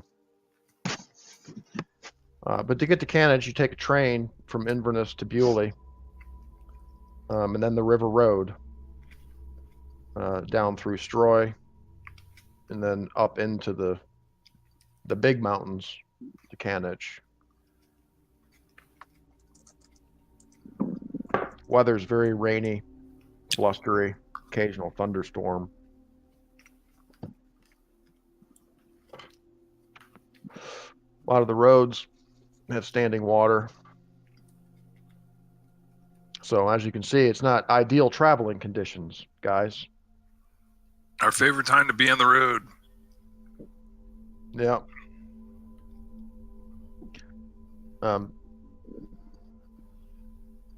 Did somebody say dynamite? Yep. Yeah. It did. If you want to attempt to find some, you can. Do you want to do that before you leave? Or Absolutely. okay. So I didn't want you guys to leave and be like later I pull out a stick of dynamite, and I just wanted to be able to remember acquiring it. You know. Well, can I in addition to the dynamite, I'm gonna pick up some more, like maybe 3 vials of the hydrochloric acid outside of the one that I got to test on the medallion. Hand those one to each, the father and Alessio, and then with the father's blessing, I ask if we can open up the medallion again and pour some acid on a piece of it and see if we can destroy it. A medallion? Yeah. One of the golden the gold shard that the witches are after us for. Yeah. Okay. Well, they're not medallions. You had me confused because you guys possess the medallions Yes, that those guys got down in the Honduras, or in the Dreamlands, technically. When we cut that piece in half, you said there were some little extra shards, like little extra pieces of flakes and stuff. Let's see if the acid burns that up. The little flakes. It does. It begins to slowly burn through the gold. Well, are we trying to destroy this or put it back together? Why don't we do this? It would appear that it is actually made of gold. Why don't we do this? You're no metallurgist, but why don't we take half of this and put it back in the safe at the church, and take the other half of this and put it in the safety box at the bank? And then there are two. We got 2 pieces in 2 different places. All right.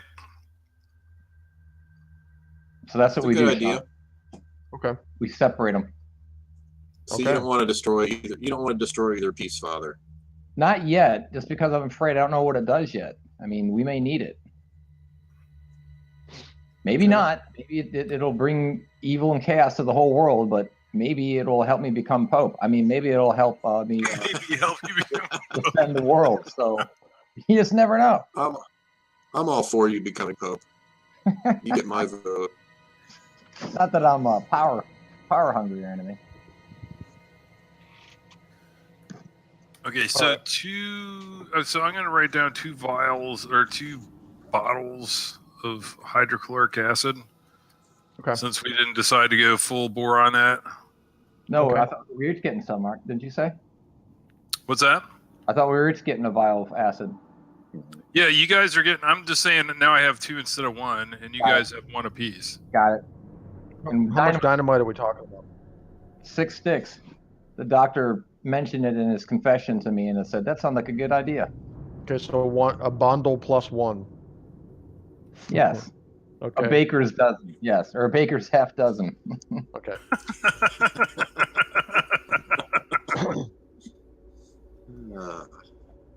Before, as you guys are preparing to leave for Cannich, No mirrors on the cars. Father McBride, you receive a letter. Father O'Connell brings you this letter, and he says that he received it, and it's addressed to Alessio, Mr. Savastano. Oh, dude, it's some love mail from the witches. It's from New York, New York. I asked him, "Do you know somebody from New York, New York?" There's no return. There's no return address, Your Excellency. No, I asked Alessio that. Oh. Well, there was some activity in New York. We might want to be careful opening that letter.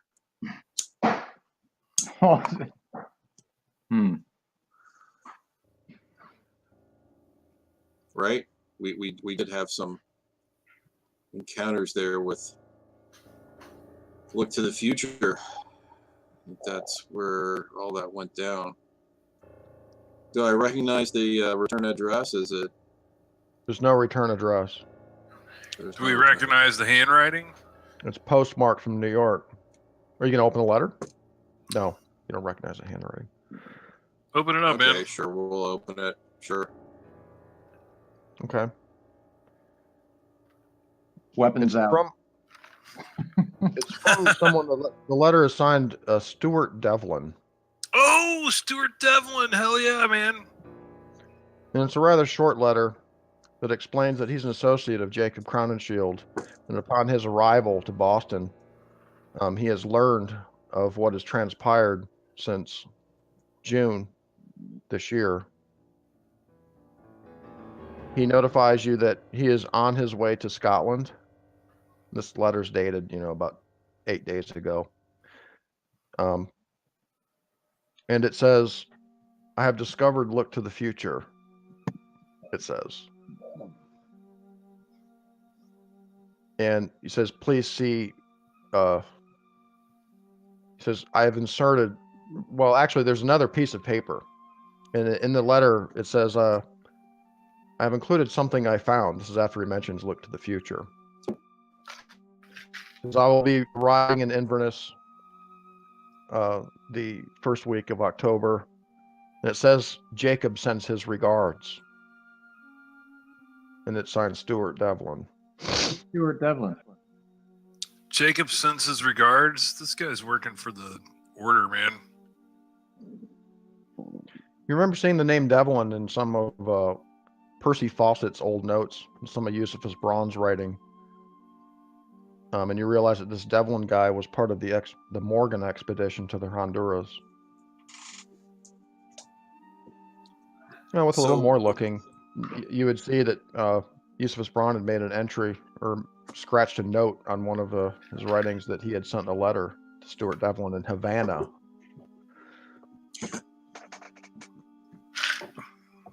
So let me show you what he includes in this, okay? He says, I have discovered Look to the Future. Please see the separate note. And looking at the separate note, here's what it says. In handwriting, it seems to be a typewritten note. And on the bottom, in Stuart's handwriting, it says, I found this at what was the name of it? I found this at the dormitory, he says. Oh, wow. And it's typewritten. It says, reporting. Belphegor reports no success in finding the disc in Scotland. He and the Knights of the Outer Void may be forced to slay more intruders. Information received indicates that the Ark of Lactose may be found in California. Still no full results from Easter Island. Finish. Okay, we got to go to California and get the disc from that Indian burial ground place. Yes. The Easter Ark. Island. The Ark. This is only real info, man. Yeah. I mean, so He claims to have found it at the dormitory, he says. And Alessio, you may know, because you were around pretty close to when that happened. He's probably referring to that house that was near the meeting hall where the Pale Norsemen were staying. Yeah, and the Brian dorm. Slim, probably. Carl Fanford. Where we try to kill the guy once. Where Yeah. Next to the hall that Alessio and Sparky ramped the fuel truck up into and exploded with the 10-story high flame in the middle of Boston. Maybe forced to slay more intruders. That'd be us. Yeah. Information received indicates that the Ark of Lactose may be found in California. So they need the Ark. Yeah, that's Still what the no disc sits final in. result from Easter Island.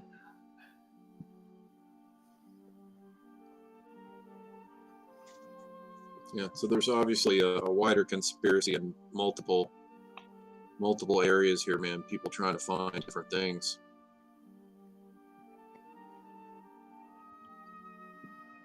So All right, when so we would had that to- put him? When would that put him in Inverness, Sean? Like what day is it? Where are we? And when's he Should be supposed around to be getting now. there? It's the first week of October. It's October 4th, Saturday. It should be right about now. He's taking a steamer. It'll be coming into Aberdeen, and he'll be traveling by train down to Inverness. Do you think there are two pieces of disc found? Or maybe the only disc that was found and it was said that it was stolen, maybe he stole it and stuck it in his basement by himself.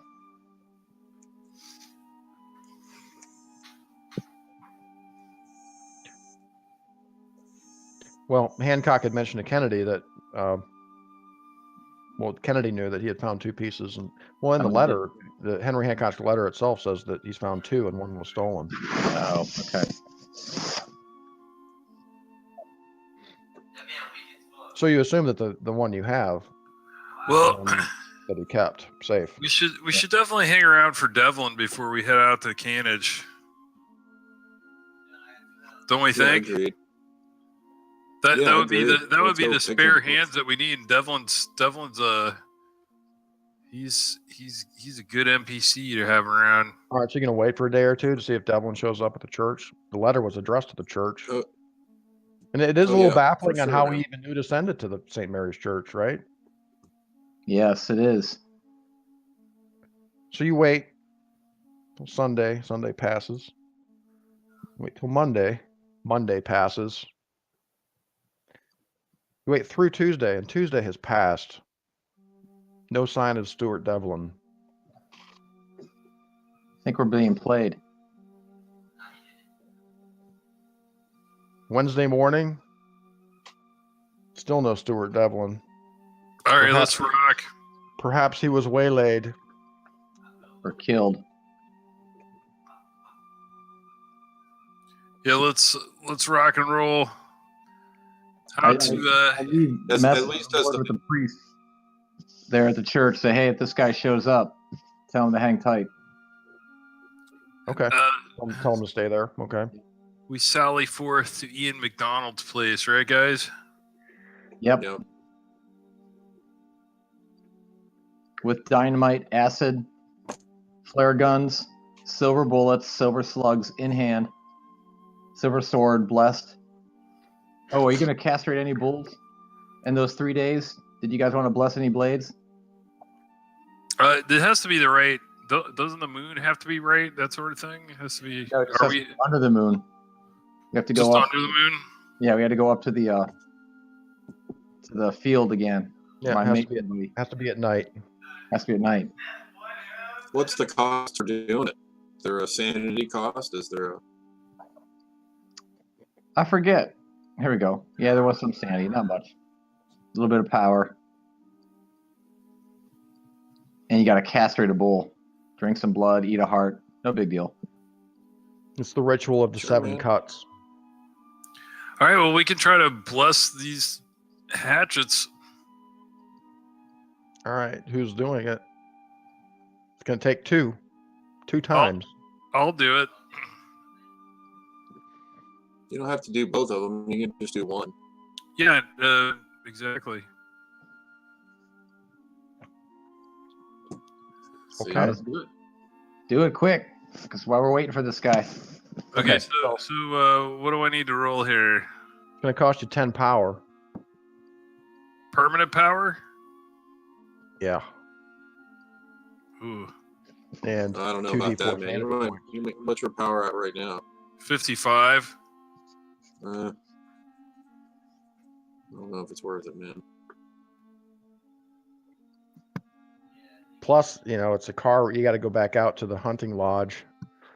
And the weather, you're going to have to drive out there. Let's just roll. Acquire the cows, the trailer. All right, I think let's just go. I mean, if you really want to do it, I'm for it, but it seems like a little much. Well, I heard there was a call for it, but if you guys are super interested in it, I'll save my power. So Well, we have two blessed blades so far, right? One axe and one sword. Actually, we only have one.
for us?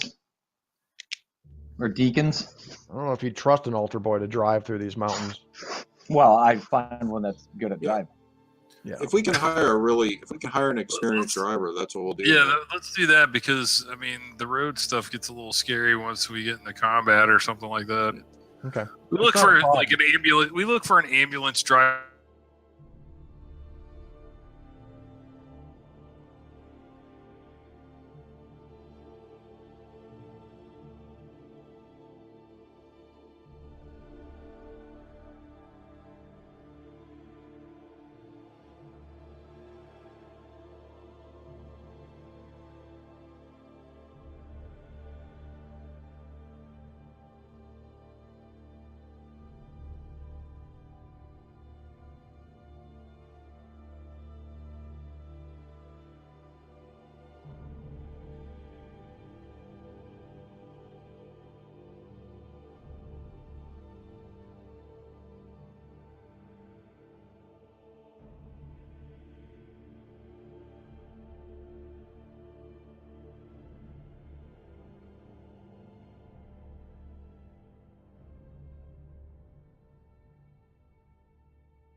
Maybe he's taking a break.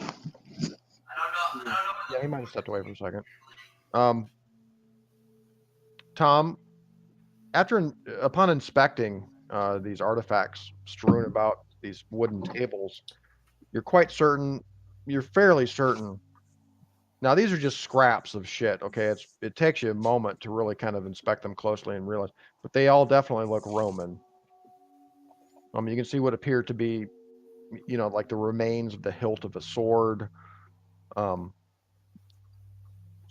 heavily corroded bronze and brass artifacts, which appear to be possibly pieces of armor, leg armor,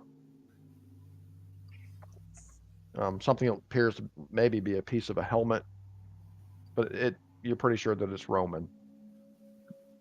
Very old. Anything complete and intact? Oh no, just bits and pieces. Any log books or anything describing what was found or anything? No, not in this tent. Like I said, the tent's kind of draped over this this trench that's been dug down to the ruins of this building. What's on the ground? Dirt. Okay. I mean, you guys are kind of down in this trench, and around you, you can see the remnants of like foundations of a building that once stood here. How about this other tent? Can we go look in that? And Sure. See if there's anything left in there, like log books or anything? This tent is partially collapsed.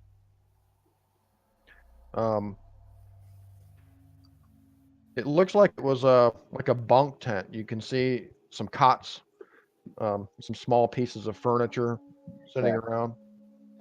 You can see what appears to be a small wardrobe.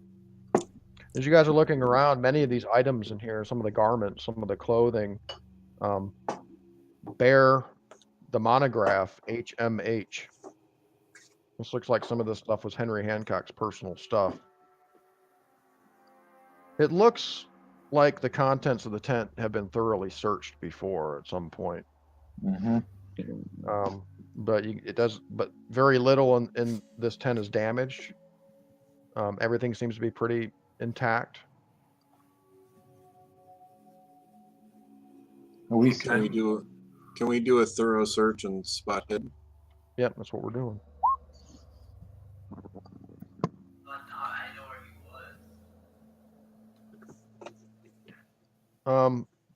Logan, no, you don't need to roll. Oh, sorry. Logan, underneath one of the bunks, wrapped up in this dark cloth, you find a 5-pointed star stone. Yeah, baby. Okay. Alessio, when you see it, it looks almost exactly like the star stone that Sparky had. I'm like, all right, we got a replacement for the Masonic people. Okay. Masonic people, very nice. I slip it into my back pocket. Okay. Other than all of the, you find a lot of the stuff in here, see like a magnifying glass, and it's got HMH, like the monograph on it. All of his clothing have HMH on it. You even find like a pair of boots that have HMH kind of scrawled into the inside lining of one of the boots. But it's all, pretty regular stuff. You don't find anything interesting. There's some papers in here, but it looks to mostly be an inventory of different artifacts and some notes and things like that. Outside of this tent, a little bit to the south there, point C, you can see 2 rows of what appear to be tent stakes. Looks like 2 tents were once pitched in this area, but they're gone now. His 2 friends. Yep. They each had a tent. Yeah, the tent stakes are still on the ground, but the ropes that are attached to the tents have all been cut.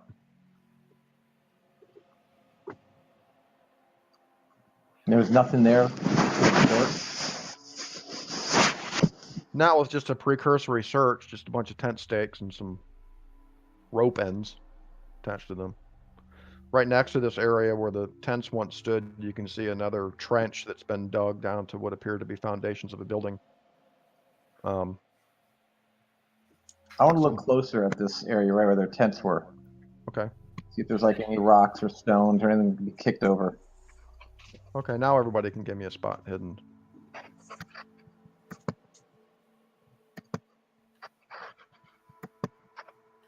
As I said, in this area here, there's a fairly large looking building once stood there. And in this trench about 5 feet down into the ground, you can see piles of rubble, piles of dirt, and it looks like they were working on excavating this area.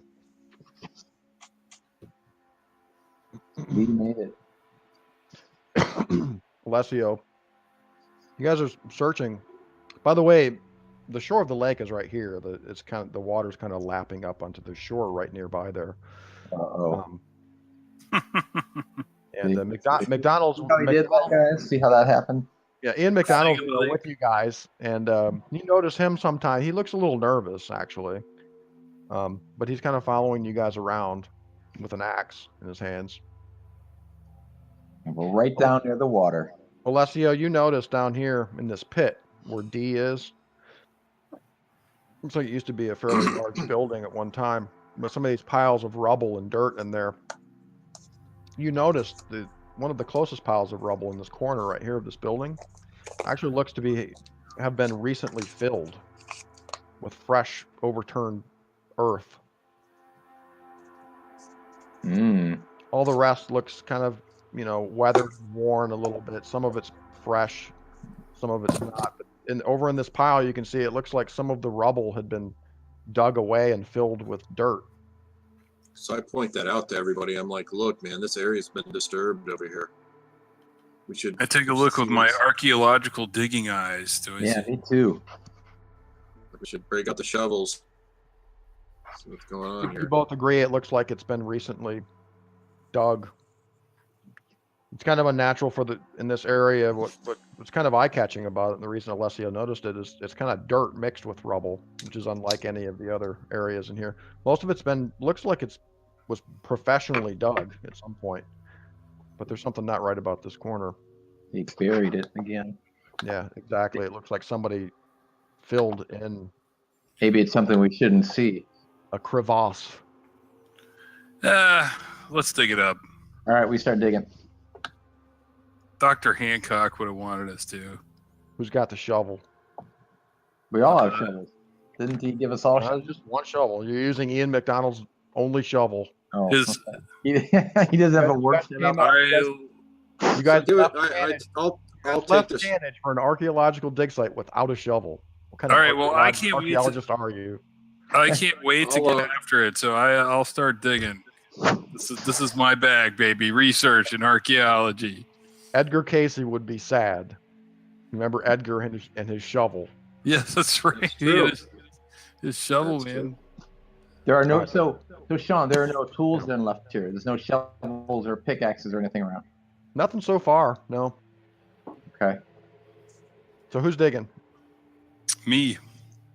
Okay, Logan. Before too long, after about 10 minutes, indeed, it looks like there was kind of a hollow opening down beneath this rubble. And it's not too long before you kind of hit something soft down there, and you get down on your hands and knees and start pulling the dirt away with your hands, and you see a foot. I knew it. Oh man, see, this is why you never leave the house, you know. So you dig a little more. It looks like a male, human, dead for a while. The stench is almost overwhelming. This rotten corpse that you kind of begin digging out of this rubble. Any monogram on the clothes? So Logan, you're able to kind of unearth him enough where it looks like you could pull the body out if you wanted to. Alessio, help me with this. You're good with this kind of thing. Yeah, it doesn't bother Alessio at all. He's seen plenty of that. So Alessio kind of does a heave-ho and pulls this rotting, blackened corpse out of the rubble. Logan and Your Grace, I need you both to make sanity checks. Why are you guys pulling this thing out of the ground? You told us to. All right. I didn't. I'm doing the sign of the cross and everything. Okay, there's a hard success for Logan. I'm rolling sanity. Yes, please.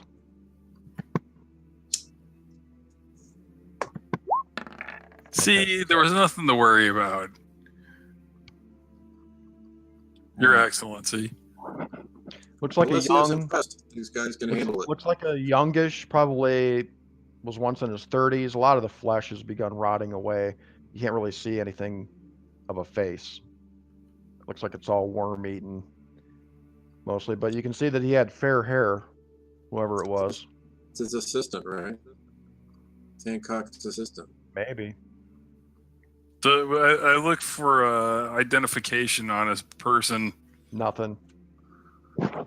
His clothing. Jewelry? Is tattered. His clothing is tattered and torn. No jewelry. He has a gold tooth. Oh, gold toothus. Yeah, you can see a gold tooth kind of protruding, from the rotten flesh. I make a note of it. Mentally. Not down there prying it out of his jaw. Over D&D, No. Not with the father here.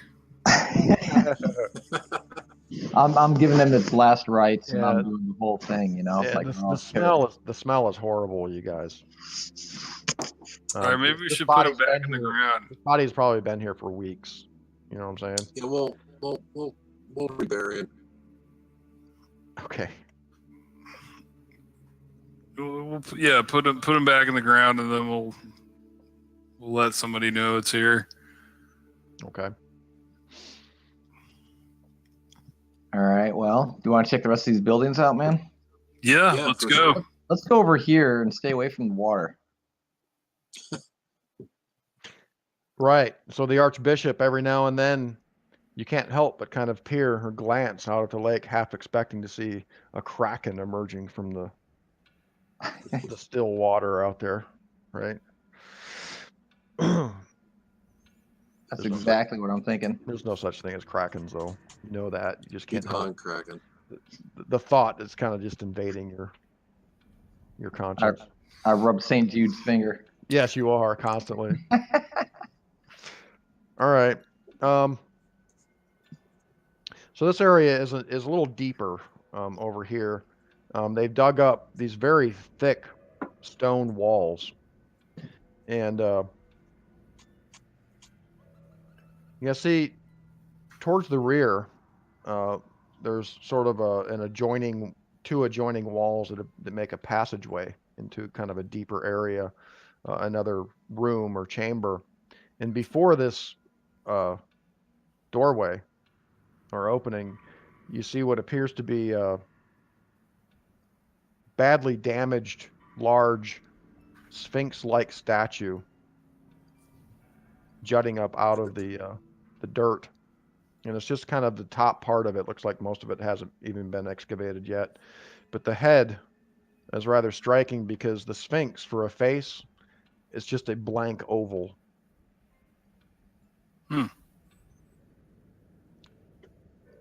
Roll Cthulhu Mythos.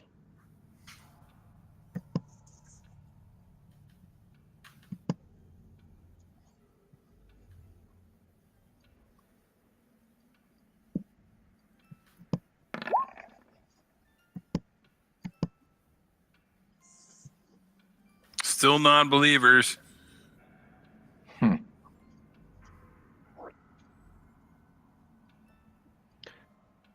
Peering into the chamber, a little further into the trench. Everybody give me either a Cthulhu Mythos or an archaeology roll, whichever's higher. Ooh, Alexio, archaeology. you might as well try to roll archaeology if you can. You never know, you might roll an 01, right? Oh, yes!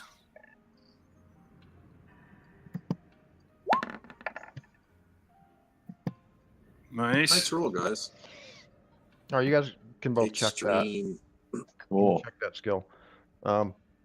Logan, you almost immediately recognize carved in the stone around this sort of archway, this portal that leads into this room. You can see these etchings and markings. They appear to be, once they were Latin, probably, but you can't read. It's so badly damaged that you can't read what it's saying. But you do recognize the fact that these writings and the way they're positioned on the doorway, that this area here, this area F, is a place of significance. It doesn't look like it's actually been excavated very much. It's not quite as deep as this E area here. But the significance of it, in conferring with the Archbishop, you would agree, is it appears to be a holy place of some kind. Just the fact that this statue sits in front of the portal, and these etchings on the wall, these engravings. Is there a roof on it? This looks like it was once a place of religious significance. No, there's no roof. These are just trenches, like holes in the ground that you guys are down in. You want to dig a little bit, see if there's anything at least we can uncover, maybe? Yeah, sure. Just dig a little, based on your archaeological Extreme archaeologicalness. If I go outside the ditch and I look down from a bird's eye view, can I see anything different or new or interesting? Mostly dirt, Tom. Okay. You can see these remnants of the foundation kind of jutting up out of the dirt. Like that's what these walls kind of represent. Just you're down in a hole, and the walls of the hole are set stone. Okay. Okay. And this room hasn't been dug out yet, more or less. They started digging it, but they haven't dug very far down. Not as far down as E, where they uncovered the head of the statue. So, Logan, you begin digging, and after about 20 minutes of hard digging, you begin to find some bones. Human bones. Just fragments, really. Looks like part of a fibula. Some teeth. You find part of a skull, like the eye socket. Looks like it's been shattered. You can continue digging, you find more bones. Looks like at least 2 humans buried down here. As you begin finding these bones. And then you hit something. Solid stone. And you dig out what appears to be the corner of some protrusion. And gauging by the way it was carved, sort of fanciful with rounded edges. Digging more, it looks like a square altar. And eventually, after another 30 minutes of digging or so, you uncover about a 4-foot long, 3-foot high top of like a flat stone altar. And you would probably know from your archaeological experience, both of you, that this area was probably some kind of temple, or an altar inside some kind of temple or something. Looks like they were sacrificing humans in here, fellas.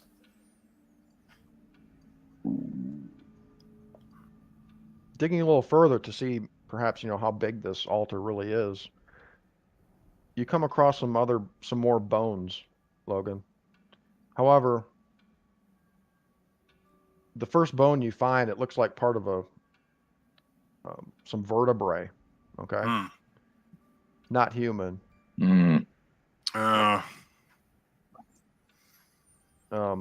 More like lizard type. Well, you both of you kind of confer. You're not really biologists or anything, but you are fairly good archaeologists. They do appear to be possibly reptile. I have anthropology skill. Would that help here? They're very large. You come across some more bones, and a leg bone, about that big around. But just bits and pieces, really. Definitely not human. Probably reptile.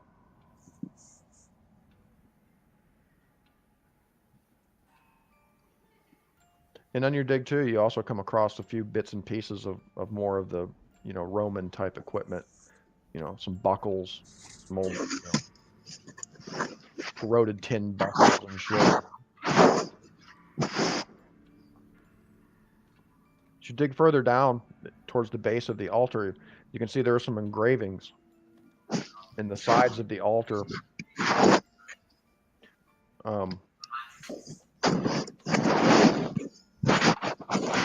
I guess everybody give me another Cthulhu Mythos skill roll again, please. Just in case. Those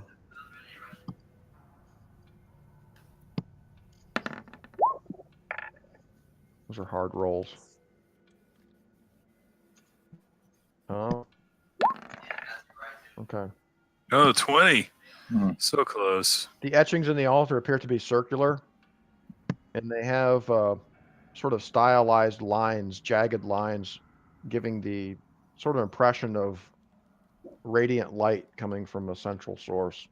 That's about all you can really get out of that. Radiant light. Do they look like anything from the etchings in Bindal Doom or? No. Can I use my occult skill? No. Like I said, they're just a sort of a stylistic depiction of light emanating from a central source on each side of the altar. You've been digging for like an hour and a half now, Kyle. All right, let's stop digging and let's go check the rest of this place out before the sun sets here. Well, before the sun sets, I mean, while he's digging, could we have been looking in room G and H? Yeah, that sounds like a great idea. Just to cover time? Because I don't think we'd all be just sitting there watching him dig the whole time. Yeah. I'm a pretty compelling digger. So. Yeah, in this other area adjacent to the statue area, just kind of poking through the rubble, Father McBride and Alessio, you just find, a few old metal utensils, kind of unidentifiable really, and some pot shards in the rubble. In this area, H, which is adjoined to another unexcavated room, H is pretty much empty. It looks to be dug down about the same level as E, but probably picked clean. At least that's what you assume, Father. It looks like this area has been pretty well dug and picked clean of artifacts. How about K? Well, moving out of H, it strikes you, you realize pretty quickly, inspecting these ruins down here at K, that it appears to have once been a tower that has crumbled. Because it's a little, there's a lot more rubble kind of in this area. You can see this, like this whole area back here, literally the gray covered area, little dots and stuff. It's like all rubble. And it looks like it was once a fortified tower. Hasn't been excavated very much either. I mentioned it to these guys. I mean, can we go into the tower? Like, here, is there a doorway or a opening? Well, it's a pit, just like the others, but surrounding the whole area is this rubble, which kind of gives you the idea that it was once a tower. But it's essentially a pit dug down in the ground with stone walls. It's about 6 to 7 feet deep. Anything unique about this spot here in the shape? Not really. It's just kind of the structure would indicate that it was once a tower. You can see like this part, this little protrusion here looks like it once was maybe a window.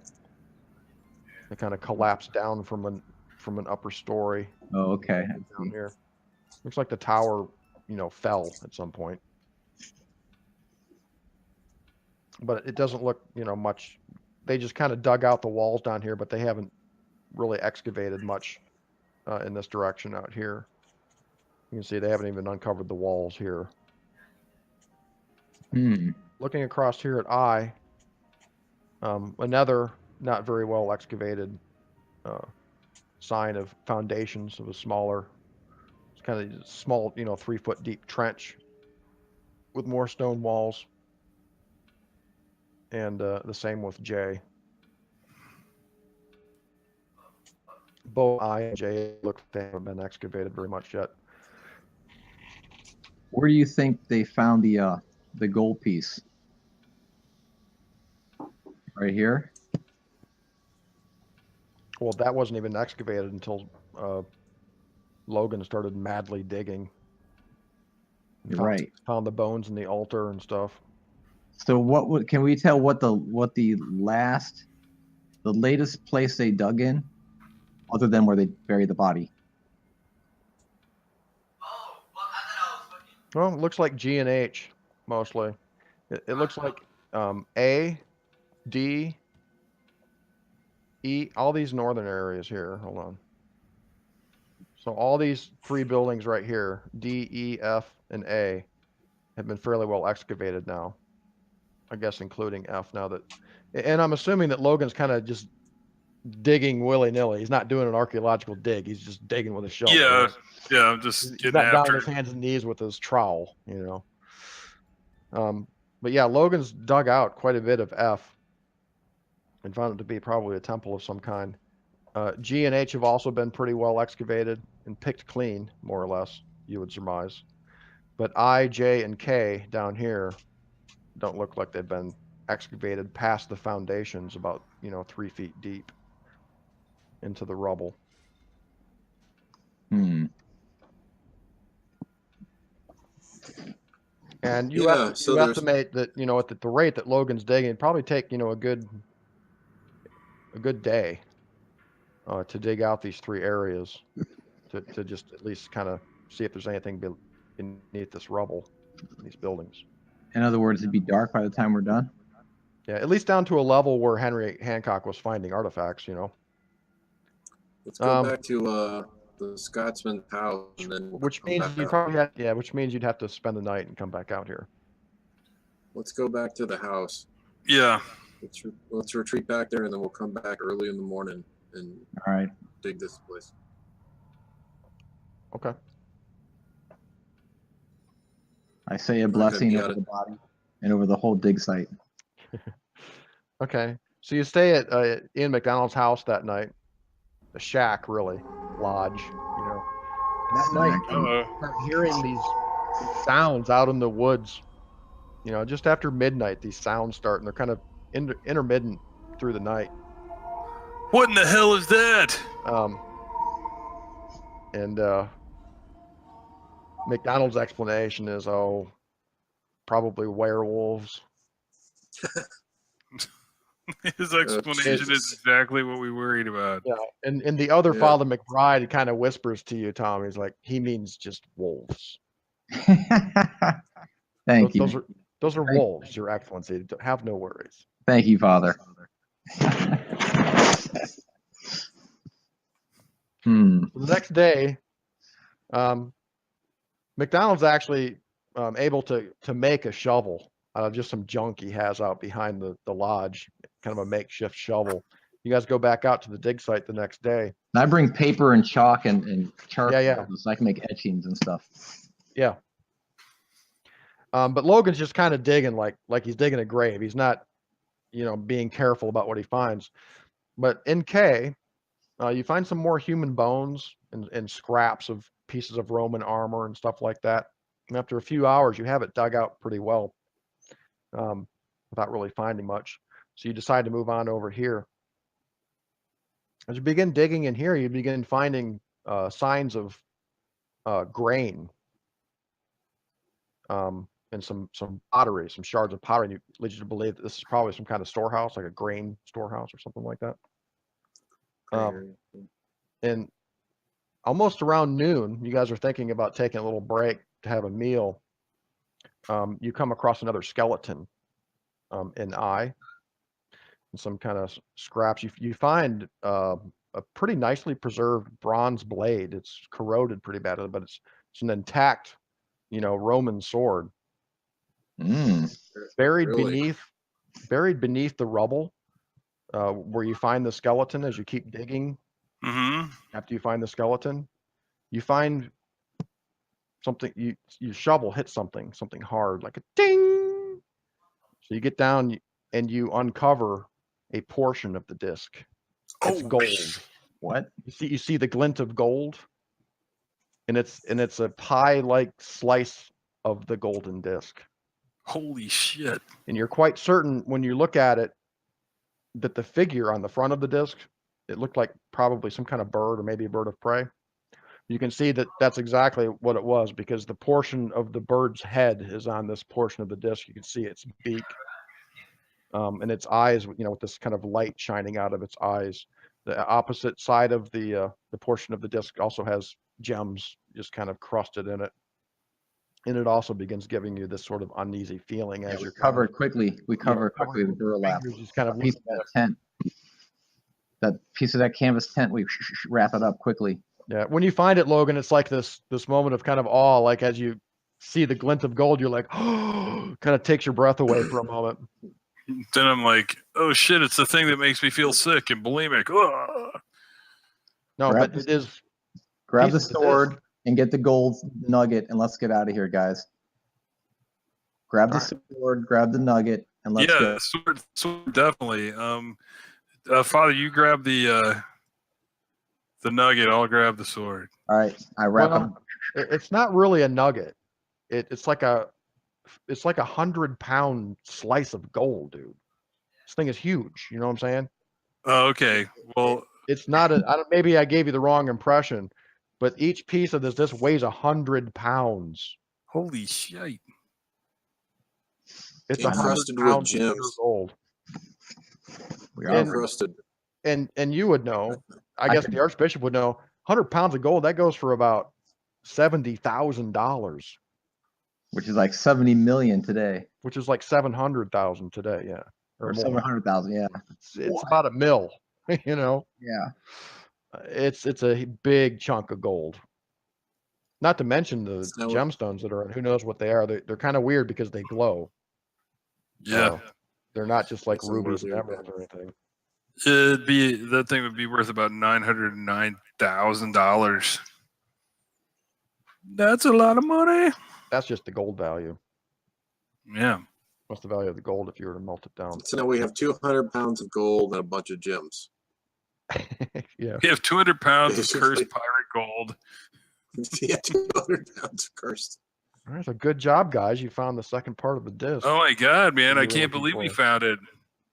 So where was the stolen one? They have the stolen one, so that's all three.